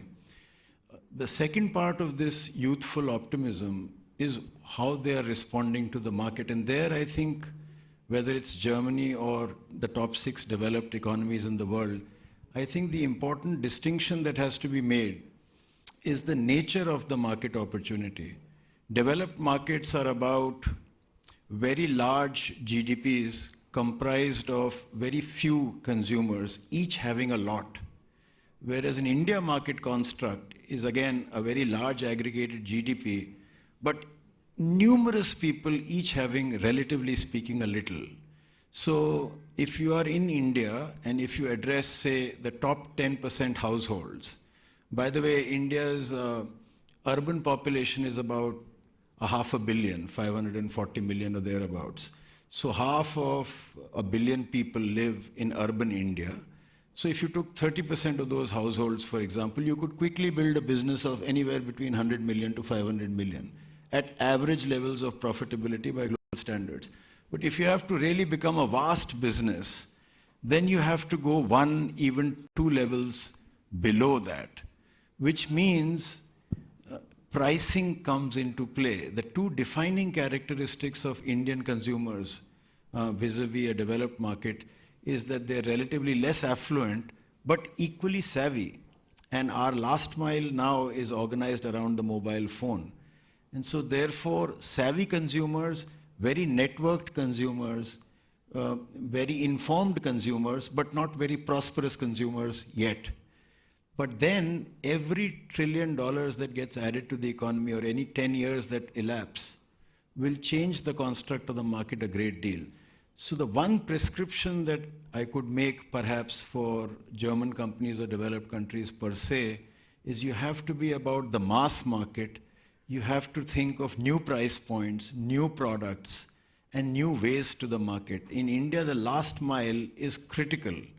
And so if you are imagining that the rest of India will catch up and suddenly become developed overnight, then you will remain relatively small. But if you have the imagination to say, I will go 1 level, 2 levels, or 3 levels deep or deeper and change the model. So instead of saying this is the global model, I will wait for all in India to catch up to the global model. Instead of that, if they had the imagination to say this is a large market in aggregate, how do I serve it? What models are required? Then I think the sky is the lower limit. Well, certainly the last mile is important. Certainly, let me get in Ungern Sternberg at this stage. You're director of the international markets of BVMW. You've been already collaborating with NASSCOM, with FICCI and CII. Would you like to speak about that? Because small and medium markets are important. The small and medium companies are significantly important for India as well. What kind of an environment are you looking at in India and tapping the opportunity really in India? Well, yes. Today, the ministers, the ambassador, many people already have outlined that Germany and India are a perfect fit together because of common things and because of differences. So the consumer market we are talking about is something that, besides all our commitments to work together, has not been explored in its full stage, is even not started, this success story. But if we look in both markets and both countries, then we see that in India we have lots of consumer goods and also B2B producers who are B2B2C, producers of goods that are good for making consumer goods or services. And in Germany, the same. And in Germany, we have talked about the well-known brands like Porsche, Mercedes, here in this region especially. And the business our business association stands for is not just the SMEs, it's all family-owned businesses in Germany, all the Mittelstand. And it's based on the SMEs and the larger mid-caps and large family-owned companies that are the backbone of the German economy. And these companies stand behind these well-known brands like Porsche, like Mercedes. And these companies would not deny that their success is also based on these small and medium-sized and even larger family-owned businesses. And what we have talked about is that at the moment we still have these hurdles, the barriers of trade we try to overcome by getting this EU and India trade agreement done. It's very difficult, as we all know, but the way to go into the both consumer markets is to invest. So to go to India, the German SMEs, and we've heard about successful stories by the ambassador of companies who are going to India. And the other way to Germany is even not so complicated, because we have in Germany a lack of talents on the one hand side, but we have increased by far the numbers of students and people coming here to Germany. And we have another problem in Germany that Indian investors could match, because if they invest in German family-owned SMEs who do not have successes for their family businesses, they can come into the market. So I think we have good ways for both sides to enter in the other market. Well, surely the Indian skilled force comes in handy at this stage, and that was certainly discussed when Robert Habeck and others visited India. But let me get in Digduti Sen at this moment. You know, Indian travelers have been traveling with a vengeance post-COVID, post the pandemic. And you've been providing quality travel. You've been providing technology. Would you like to replicate your successful model in India? And also, you know, Indians, particularly the youth, which constitutes probably 35 to 40% of the population currently, are also investing, are also actually do want luxury. How do you make that happen? No, thanks for this question. I think let me begin by first saying, I think as an Indian living in Germany, I was listening to our honorable speakers earlier this evening. Everything we talk about India is in superlatives, and I couldn't help but feel very proud about it. Over the last 10 years that I've been living away from India, a lot has changed, and I look back at this, the infrastructure, the GDP per capita, name it, and it has doubled or tripled. We already talk in orders of magnitude. What has also happened as a result of that is the hunger for travel, as you just mentioned, right? India is also one of those only few countries, or probably the only one that I know of, where the probability of travel, like people in their own admission, is higher after COVID than it was before. So more people are looking forward to traveling. And with the increase in affordability, the increase in earnings, there are more and more people coming in market to be wanting to travel. And I think maybe just take a step back in terms of think of what Flix does in that setup, right? For the ones here in Germany, I think you're very familiar with Flix Bus, and if you're in Stuttgart, then the green trains as well. But just to put it into perspective, right? Flix transports about 80 million passengers a year around 43 countries. And I'm very happy to say as of 2024, also in India, right? We've just started operations in India. But what Flix brings to India is that global standard of collective sustainable mobility. We're bringing in the next millions of people who are willing to travel, and if not for anything but the sake of our all common future, I think there needs to be sustainable transport in the country. I think that's what Flix brings. Flix brings a consolidation and consistency to a highly fragmented intercity transport in India. But not just that, I mean, also thinking from what it means for brands across Europe and India. A very recent study from Deloitte and Google states, by 2040, India will be one of the largest, number 3, if I'm not wrong, in terms of outbound source of travelers. And for a lot of these travelers, Europe is going to be their first port of call. I think this is a great time for brands like Flix to build that bridge. When these travelers are ready to travel to Europe, travel around the world, the green buses and trains will be a familiar face wherever they go. So I think all in all, I would say Flix is here to transform the intercity bus market in India, bringing in collective, sustainable travel for a lot of people who are now looking to, enjoy this new form of life and leisure that they're looking forward to. Well, excellent. We are at the MHP arena, and we are not following the traditional way of debating and having these panel discussions. So this was the kickstart. And me, as the referee, I'm now calling questions from the audience. And this is a special segment. Any questions from any of the participants who are present here who want to ask the 3 leaders from India and Germany on the way forward?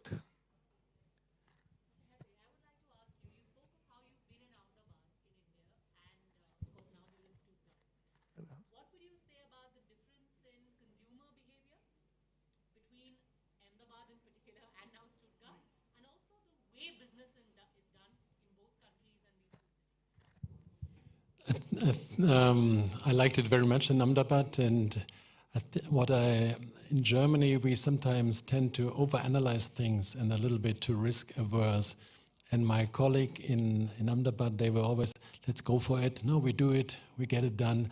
So this spirit the Germans can learn doing business from our friends in India. I think consumer behavior and the young generations, it's not so different. I have a 15-year-old daughter, a 19-year-old daughter, and also an 8-year-old daughter and a 5-year-old boy.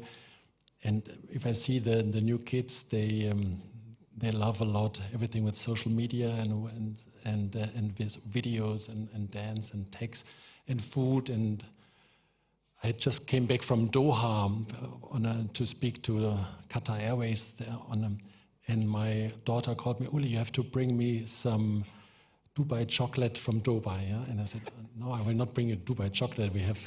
I'm in Doha. So they're all in food and stuff, and whatever gets promoted on social media, if it's cookies so it's not so different, consumer behavior.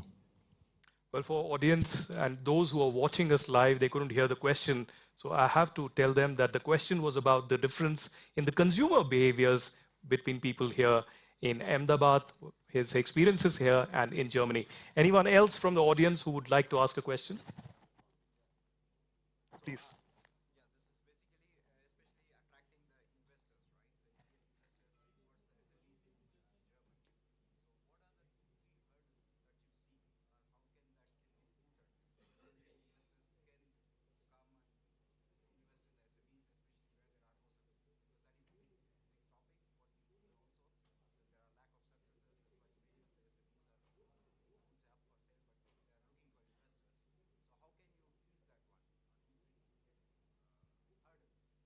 Mr. Sternberg, what are the 3 top hurdles that you face while investing in India, and how do we overcome that? Yes, thank you for the question. So the 3 top hurdles for investors from India and Germany are there's no transparency in the market where to invest in. This is combined with the situation that in Germany, if you want to start a business, of course, this is a market that's already, it's not a growing market, so you have competition. So if you want to go into the market, you need to know where your opportunities lie and with whom you can partner, or which company you can take over or invest in.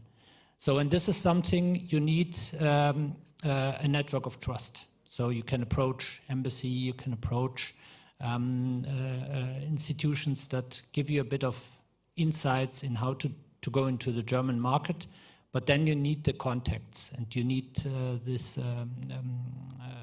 networks of trust. And this is what we are very much working on, because our association has been founded 49 years ago, and we have partners, as mentioned, in India, which are FICCI, CI, and NASCOM, and we are having roadshows in Germany. We are traveling, we are bringing our business people together with the Indian business people, and I don't recall one of these meetings where this question has not been discussed. And this is where people meet and where people come into contact with each other. And I want to introduce my colleague Daniel Raja, which is present here. He's the driver of all these contacts between the Indian associations and our business people. So we can just continue here after this talk. Well, certainly we can. One of the good things that has happened is that the intent is turning into outcomes in the recent years. And I want to quickly go to Shubhranshu here. One of the areas that we saw recently being discussed between Olaf Scholz and Prime Minister Modi was about a large amount of Indian skilled force, the workers actually going from India to Germany. The numbers could be to the range of 90,000 to perhaps 200,000. How do you see they helping the German economy grow as well? Because they bring in talent, they bring in innovation, they bring in this entire gamut of mobility, sustainability that we are talking about, a renewed push in that sector. Well, I must firstly confess it is not really an area of expertise for me, but I can venture a good enough guess, because in my sector, in the automobile and automotive space, it is well known that where we are sitting today is really the heartland for European automobile industry, and there is a lot of innovation that gets percolated both ways. And I think if you look at the spread of skill sets that are available now in India and the general change in demographics in Europe, in Germany, with the aging population versus a very youthful, skilled population in India, I think that exchange is natural. But if I may take the liberty of adding to your question, one of the things which happens conversely is that when folks come into India, they imagine that there is going to be an inflection point based on per capita income, for example. So, everything will start happening after $3,000 or whatever. That's not the way the world works today, because in India, all of these skills have developed on the back of domestic players who have innovated to fill the gap, because if there is market opportunity, it's not going to wait for a multinational to come in and provide them valuable but price-effective solutions. So a lot of our skill sets are happening. In India, we have a word for it. It's called jugaad, or innovation on the fly, and that has provided us with a very robust toolkit, no matter what the situation is, to be able to innovate. And I think that, married to first world infrastructure, is a wonderful thing, which is also a talent magnet. But if in any case, like I said, if out of 100 people, 2/3 of them are going to be in India and in China, then we need to shift the definition of what is global or what is Asian workforce. Because if you take a count of people and you were to line them up in one line, then it will predominantly be an Asian line. So if the Asian talent and Indian talent in particular goes across the world, it will be a more productive and economically a more value-adding world, I feel. Well, we are out of time, but one last question by Mr. Sri. Yeah. Thank you to the moderator. So this is a question which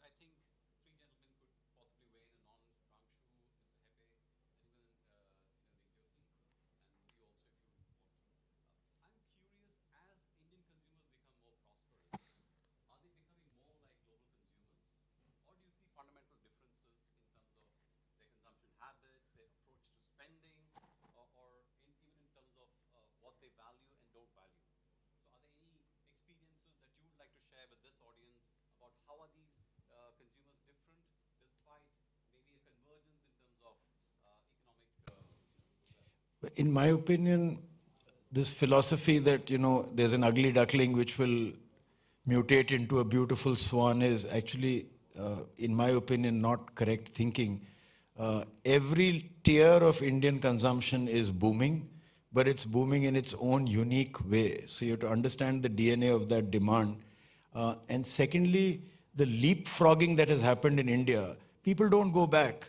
So if, say, if we are roughly in parts of India where Poland was 15 years ago or Mexico was 10 years ago, the consumer of today is not going to consume the way 10 years ago Poland was consuming. So if you ask an Indian kid today that, don't play games on your smartphone, instead prefer to buy Scrabble or Rubik's Cube because, hey, that was popular in America 30 years ago, it's not going to happen. If you told an Indian consumer today to get into line to get a landline phone, he's not doing that. They're all leapfrogged to cellular technology and so on and so forth. So I think time and tide wait for nobody. And if, it is actually lazy thinking, lack of ambition to say, this is our model and we'll wait for Indian consumers to catch up. And so if you're doing that, then, I'm reminded of Shakespeare who said, the fault is not in our stars that, we are underlings, but in us, or I think I murdered Shakespeare, but something to that effect. The fault, dear Brutus, is not in our stars, but in ourselves that we are underlings. So well, on that note, I will have to end it here. Thank you very much. I think Suzanne has a question, but I would request her to ask outside. Thank you very much, Mr. Shubhranshu Singh, Mr. Sternberg, Mr. Sen, and Mr. Hepe for joining us at the first ever News9 Global Summit. Thank you. Apologies, I exceeded my time, I think. No, it was... Thanks.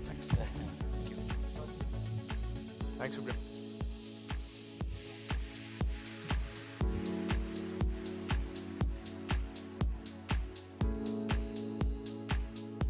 Will they take a photograph?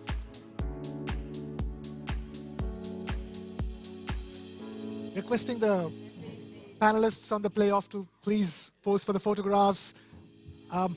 Please, sir. And of course, they will be felicitated with stalls from VfB Stuttgart.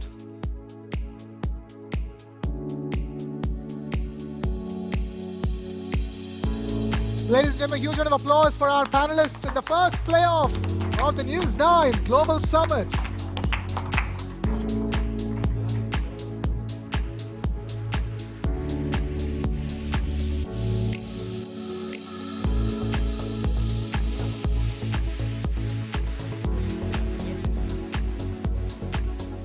Requesting Mr. Hemant Sharma to please take the stage.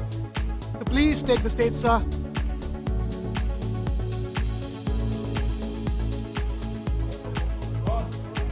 Requesting the shawls from India to be presented along with the stalls from Germany.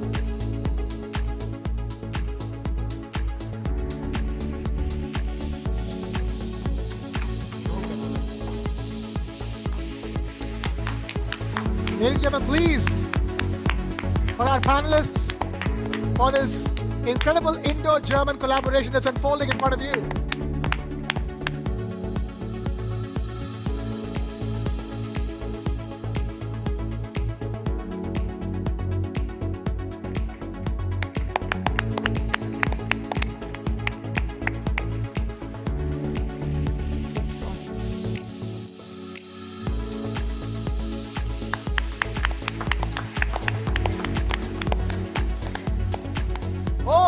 Mr. Sharma from Pvt Stuttgart. Wonderful.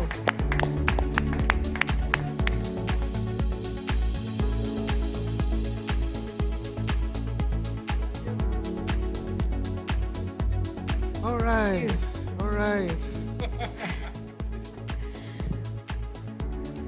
Right, thanks for that thought-provoking playoff. Let's move on to the second playoff of the day. It's Sportsainment, harnessing soft power.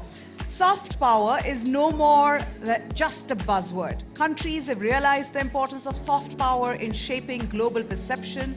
From India hosting the Cricket World Cup last year to Germany hosting Euro 2024, sport connects people. It can elevate your global profile. Oh, absolutely, Meha. And as the world becomes more and more interconnected, the role of not just sports, but entertainment as soft power has also grown. Of course, we're from India. How can we not talk about entertainment? That's why this panel is all about sportsainment. Countries with a strong entertainment industry are influencing global trends and shaping the future of international relations. Take a look at this. Sport is more than a game. It's influence, culture, power. And when mixed with entertainment, it's unstoppable. Athletes become ambassadors. Fields become stages. Together, they tell stories that move nations. It's soft power in motion. India and Germany harness this power. Each in unique ways.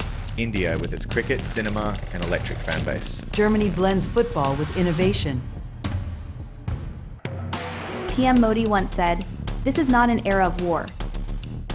In the 21st century, soft power reigns supreme. Nations that harness this power build wealth. Shape perceptions. It's control without coercion, influence without force. India and Germany show what's possible. It's a bridge, a dialogue, a movement. Leading with sports, powered by entertainment. The playoff begins. Right. Let me invite our distinguished panelists for the next session. Oliver Mann, Board Chairman, Barton Wittenberg Film Office. We have Friedrich Radman, Managing Director, Constantine Film AG. Hi. Jay Frankovich, Founder, Tibetan Blue Advisory Services. And Stefan Hildebrand, Director, Youth Development, VfB Stuttgart. And talk about multitasking. We'll be moderating the session. The match referees for this playoff will be yours truly, Meha, and of course me. Meha, let's kick things off on this playoff. Let's go. Well. The final playoff on day one of the News9 Global Summit. Meha? That's right, and this is an interesting one because I love sports. And why I love sports is because sports has a unique way of connecting people. Whatever your differences may be, if you love a sport, connects like nobody else. Yeah. And I love entertainment. I love the movies, love Indian movies and German movies. So, let's put this thing together. Meha, you want to ask the first question? Yes, I'm going to start with Jay.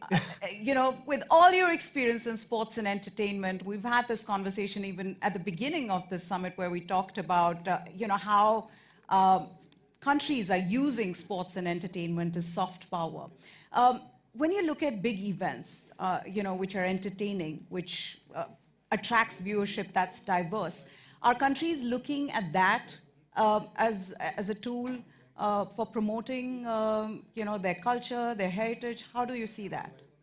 Well, I think if Dana White said it best, he was speaking about his growth rate in the UFC, and they said, Dana, how can you sustain this growth rate? And he said, by connecting with content, right? So if I don't connect with the content, then I don't have the ability to grow.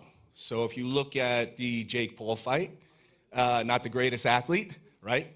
The Super Bowl brings in 200 million viewers. Jake Paul brought in 125 million viewers.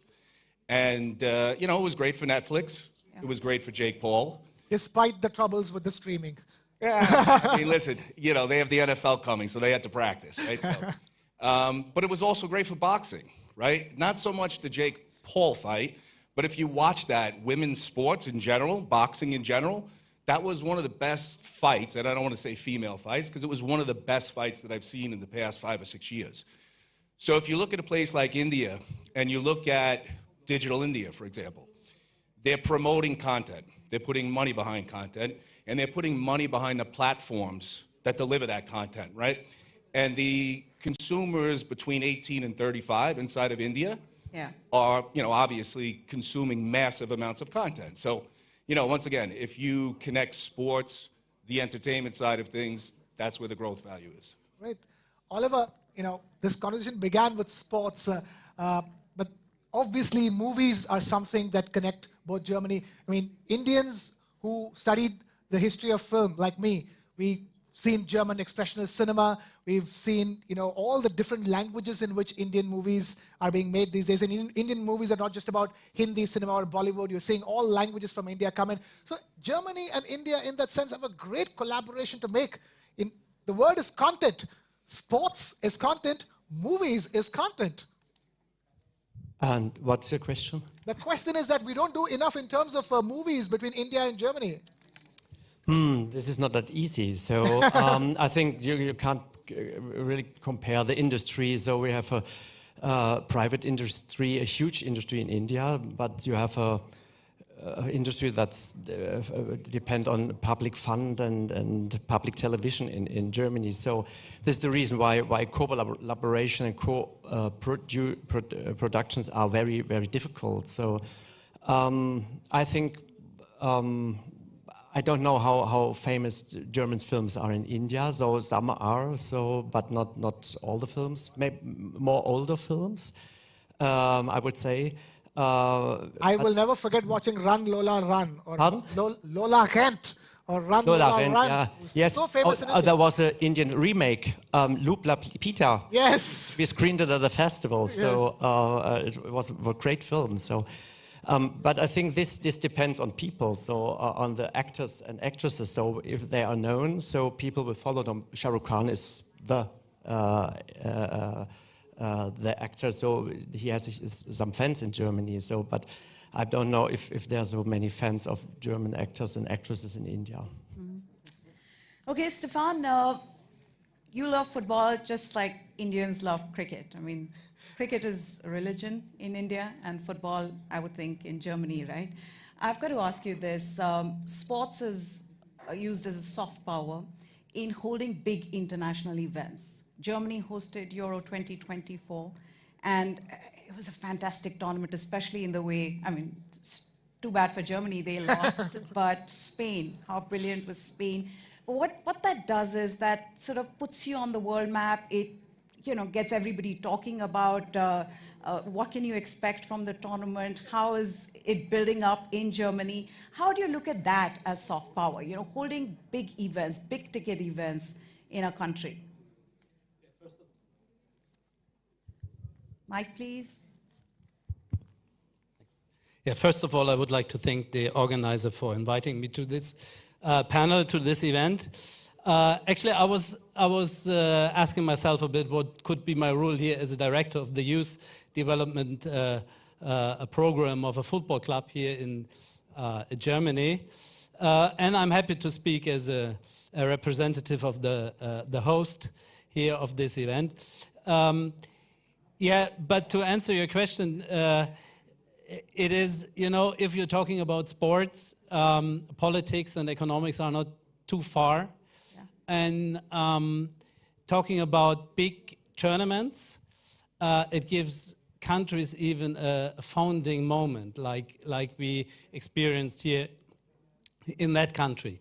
I was in my past working in Qatar, and I remember the words of the ministry when he mentioned the meaning of coming together of different cultures in the youth. And what I experienced there is what in a divided world like we have now at the moment, in sports, everything is possible. So we invited teams from India. When I was working for that national system of the Qatar national teams, then we built up cooperation with the club in Delhi. I was spending many nights in the Leela Palace when we were working together with Delhi Dynamos. So sport is building bridges, and as well sport is about creating values in terms of economics. This is what I experienced in my work, and of course in sports as well. Which leads me to the next question. Do you feel somewhat torn when you say you were working in Qatar? Now, people accused Qatar of sports washing before the World Cup, right? And I'm wondering how that fits into the scheme of things, because by the end of the World Cup, everybody was praising how well it was organized, how well it went. Tourism grew by some 400%. But as somebody who's part of the sporting ecosystem, do you worry about the integrity part of the sport with this? Not at all. I was working there for 5 years, and I know the Eurocentric way to view what's happened over there. And but I think we should not open a political discussion at this part. But what I see is that even in that country, we had the possibility to bring in so many foreigners to experience the Arabian world. And I think this is a value maybe music can open as well, or movies, but sports brings everybody together. So I see it very positively. And here we were talking a lot of sports washing, but I don't see it. I see it differently. Okay. Friedrich, I'm getting back to the other half of this, which is entertainment and movies. And look, so many Germans end up watching Indian movies. There is that bridge that these two cultures can have through movies. And it can be done both ways. It just doesn't have to be Germans watching Indian movies, but more and more Indians watching German films, and maybe Germany making films for the Indian market. How do you see the future of how Indo-German relations, bridges being built in Indo-German relations through movies? First of all, I'm not a feature film expert and more coming from the streaming side, but I think your question, and I can probably better answer your first question, you answer my colleague to the right-hand side. Okay. For the success of German movies in India, I would need your advice, I'm afraid. The success of Indian movies in Germany, I mean, to my experience, not many people watch Indian movies in Germany, unfortunately. And I think this is the complex thing of culture. In an internal market, services and products, they can easily shift from one country to the other, and you use them. But in culture, it's different because you use your free time, in taste, and cultural heritage becomes more important. And people tend to watch or consume films from places they know, language-wise, cultural-wise, maybe even religion and other topics. And India is such cultural-wise, such a very, very special place for Germans. It's another world. If you haven't been there, but I've been there in Kolkata 20 years ago, and I was so amazed by what I saw, what I sent. And I went to the cinema, and the people started clapping when the main actor came on stage, and the audience was really loud the whole time, which wouldn't happen in Germany. No one is allowed to say something. If you say something in Germany, they kick you out of the cinema. So there are so many different and huge cultural differences between Germany and India that I think it would help if you look at successful films with strong Indian elements, Indian IP, Indian stories, which is where I grew up with, is, for example, Gandhi, which is, of course, Slumdog Millionaire and Lion, and there are other examples. Those films, they were Indian from the heart and from the IP and from where they're set, but they were made by Westerns. And I think to improve the success of Indian content in Germany, Indian filmmakers would need to learn from US or UK, especially filmmakers and production companies, how to address the Western market, because we are so different with with the Bollywood music, with songs and stuff. We don't even know songs in movies, and we like to. We should change it, but it's a tricky one. I'm asking this in context of only one thing. You saw what happened with a film like RRR at the Oscars. Your song like Natu Natu, winning the best song Oscar award. Oliver, I see you nodding along. So we're not really far away in the sense that like Germans wanting to taste that essence of Indian culture through the movies that Indians like making. Yes, but Germans are very interested, so we see it at the festival. So most of the Germans think Bollywood is the only kind of film of movie you have from India, but there's much more, Absolutely. And I think I always say, when we started the festival in 2004, and then I remember there were a lot of shows with Shah Rukh Khan in Germany, and it's all more a female thing than a man thing. So, and I said to them, so you have to, at that time we had a huge TV show in Germany, it was called Wetten, dass. So, and I said, you have to bring him there, that the people get notice of him, that he can more than sing and dance in films. So, but it didn't happen. So, the actors and actresses are not known here. So, for example, we had a film at the last festival. It was Unlocked with Babil Khan, Irfan Khan's son. So nobody knows Irfan Khan, but when I say he acted in Jurassic Park, Jurassic World, so they say, oh yes, he was the Indian-looking guy. So says, yes, this is his son. So, but people don't know. So you have to bring the people here and to make them well known, that young people maybe follow him. He's a young actor, so he's wonderful for all social media things. So. Okay, let's get back to sports then, Jay. The role of sports figures is as a tool for shaping global influence of a country. How do you see that? Virat Kohli, for example, who's a cricketer, he is one of the most followed sportsmen on Instagram. Cristiano Ronaldo being another player.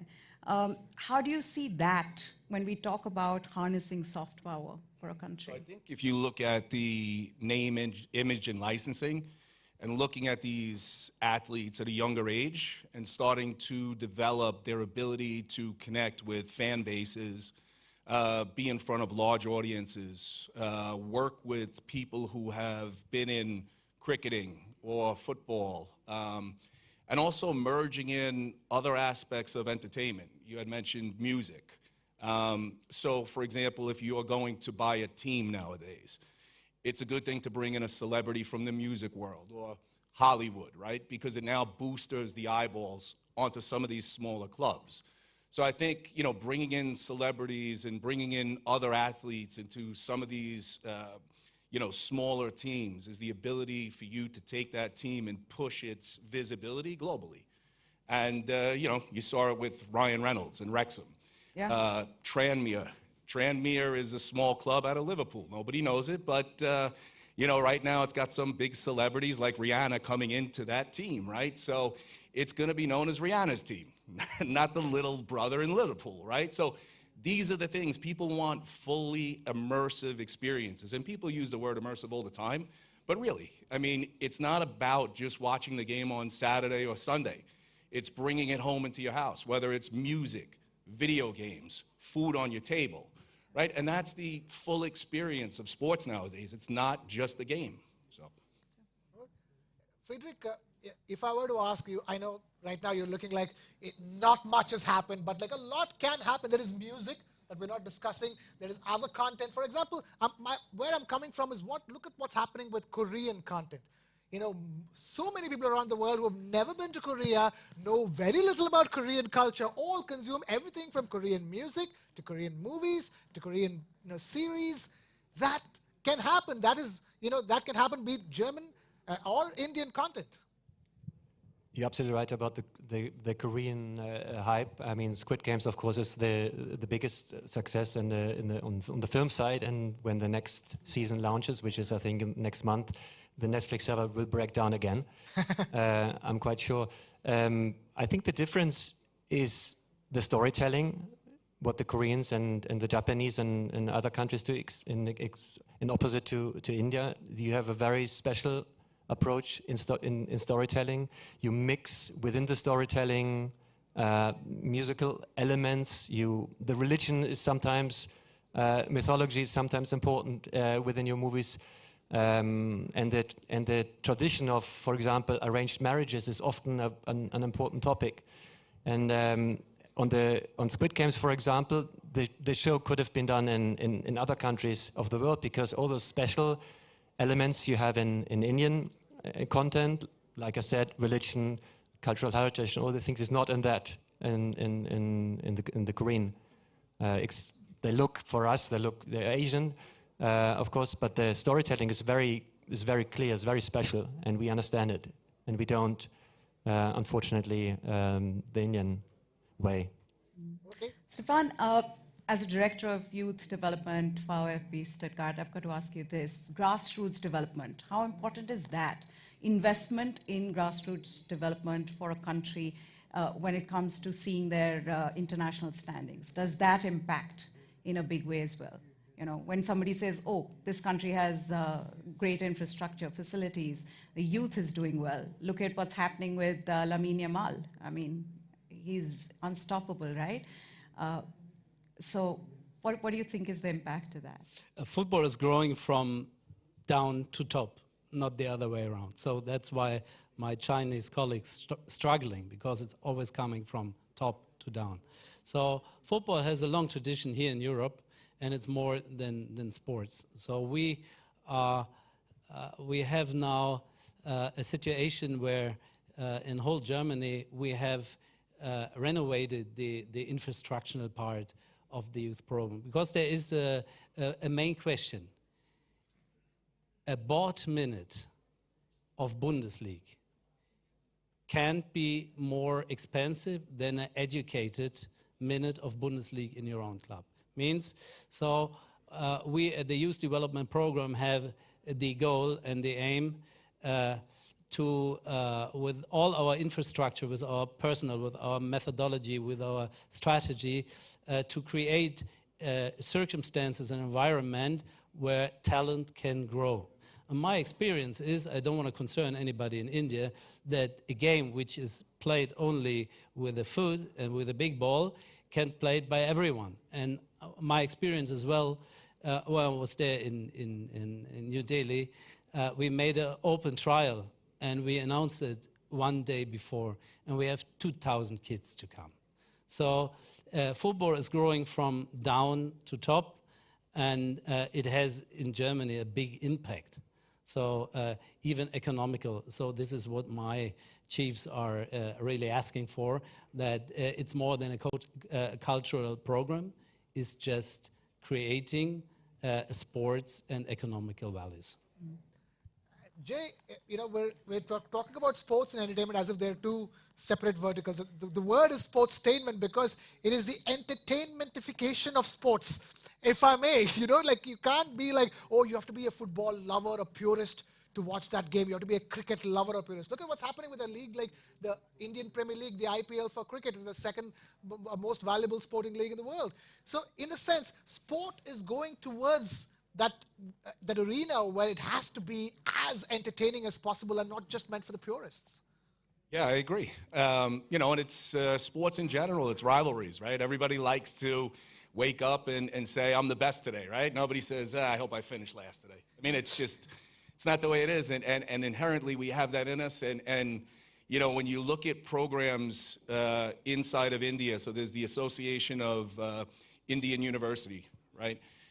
Which I think is following along the same lines of what they're doing inside of the United States, where, you know, obviously we put a lot of emphasis on students and sports in the United States. But, you know, my daughter is 27, graduated college, and went on to the medical field, and that was funded by her playing softball, right? So sports, entertainment, education, it all works together. And the platform that they're doing now in India, you know, in building up these rivalries amongst these universities, I think is something special that they have.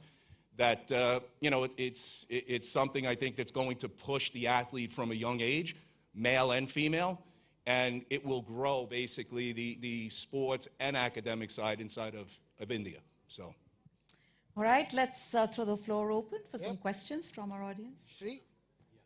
Growing up in India, I've actually consumed a lot of German content. You'd be surprised. So there was one detective show called Old Fox. We absolutely loved it growing up as kids, you know, watching that. Then there was a game show which used to be our Sunday morning routine,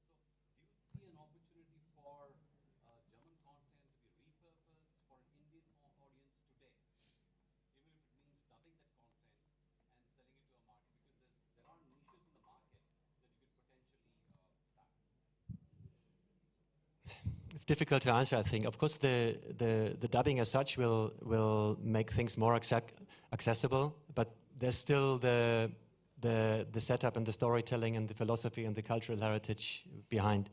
So I'm not so sure. I think what we have to do is, we Germans, to travel more to India and to get to know better your country. I mean, 440 universities were built. Maybe some of them were film schools, so I can try to persuade, film students to come over to your universities on the film side. And the same, actually, the other way around, that even more people than the 250,000 should come to Germany, be it for a longer period or only for a shorter period, that we get to know each other's culture better than we do at the moment, because it's really the different worlds. And if you sell products and services, I think it's easy, because you don't interconnect with faces and with acting and that kind of stuff, but you only have the product and or the service, which you can use from any part of the world. But when you consume culture, it's really, really different. All right, I think we're running out of time. We've got to wrap this up, but I'm going to end with how I started this. Sports and entertainment has a unique way of connecting people. Somebody growing up in the 80s, 90s, watched a German show, still remembers it, has great memories of it. This is what sports and entertainment can do, and this is what we were talking about when we talk about harnessing soft power. Thank you so much, Oliver, Friedrich, Jay, and Stefan, for taking the time out and contributing to this. Can I add a last story? So I think it was the 10th anniversary, so we thought about a pre-event for the festival, and we asked an Indian soccer team to come. It was Mahindra United, and they want to come, but there was no club in Stuttgart who was interested to play against them. So maybe we can do it again. So, yes, please. That is... It's time for that to change for sure. Requesting all the panelists on this playoff to please stay on stage so that they can be felicitated with a stole from Pvt Ltd. Stuttgart. We have Mr. Barun Das from the TV9 Network and Ron Kasper as well. I don't know what you were saying. Yes. And requesting all of you to just hold on for just a minute. We'll be done with this felicitation. Ladies and gentlemen, huge round of applause for all the panelists.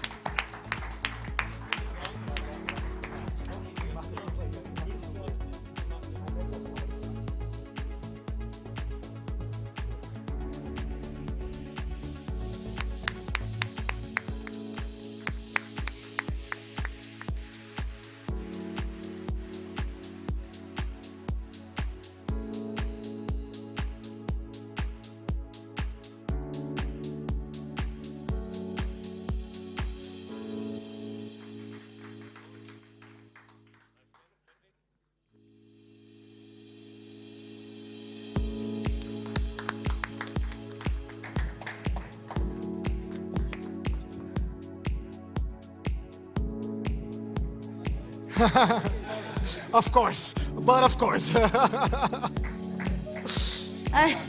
all got one. Thank you so much, Barunji, for doing the honors. Thank you so much. And thank you, Ruben, for doing the honors. Yeah.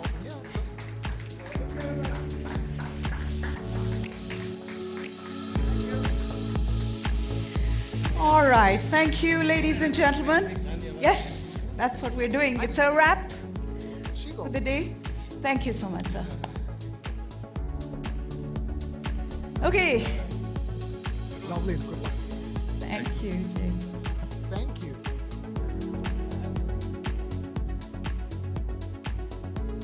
Okay, I've been asked to make an announcement. All the delegates, please bring your badges tomorrow. It's very important. We invite you all to continue the conversation over drinks and dinner, and of course, good company. So yes, it's at the Porsche Tunnel Club. Requesting all of you to please continue the conversations at the Porsche Tunnel Club. Thank you so much for joining us, and make sure you're with us tomorrow with the badges, as Maya told you. Thank you, ladies and gentlemen. Gute Nacht. Gute Nacht. Gute Nacht.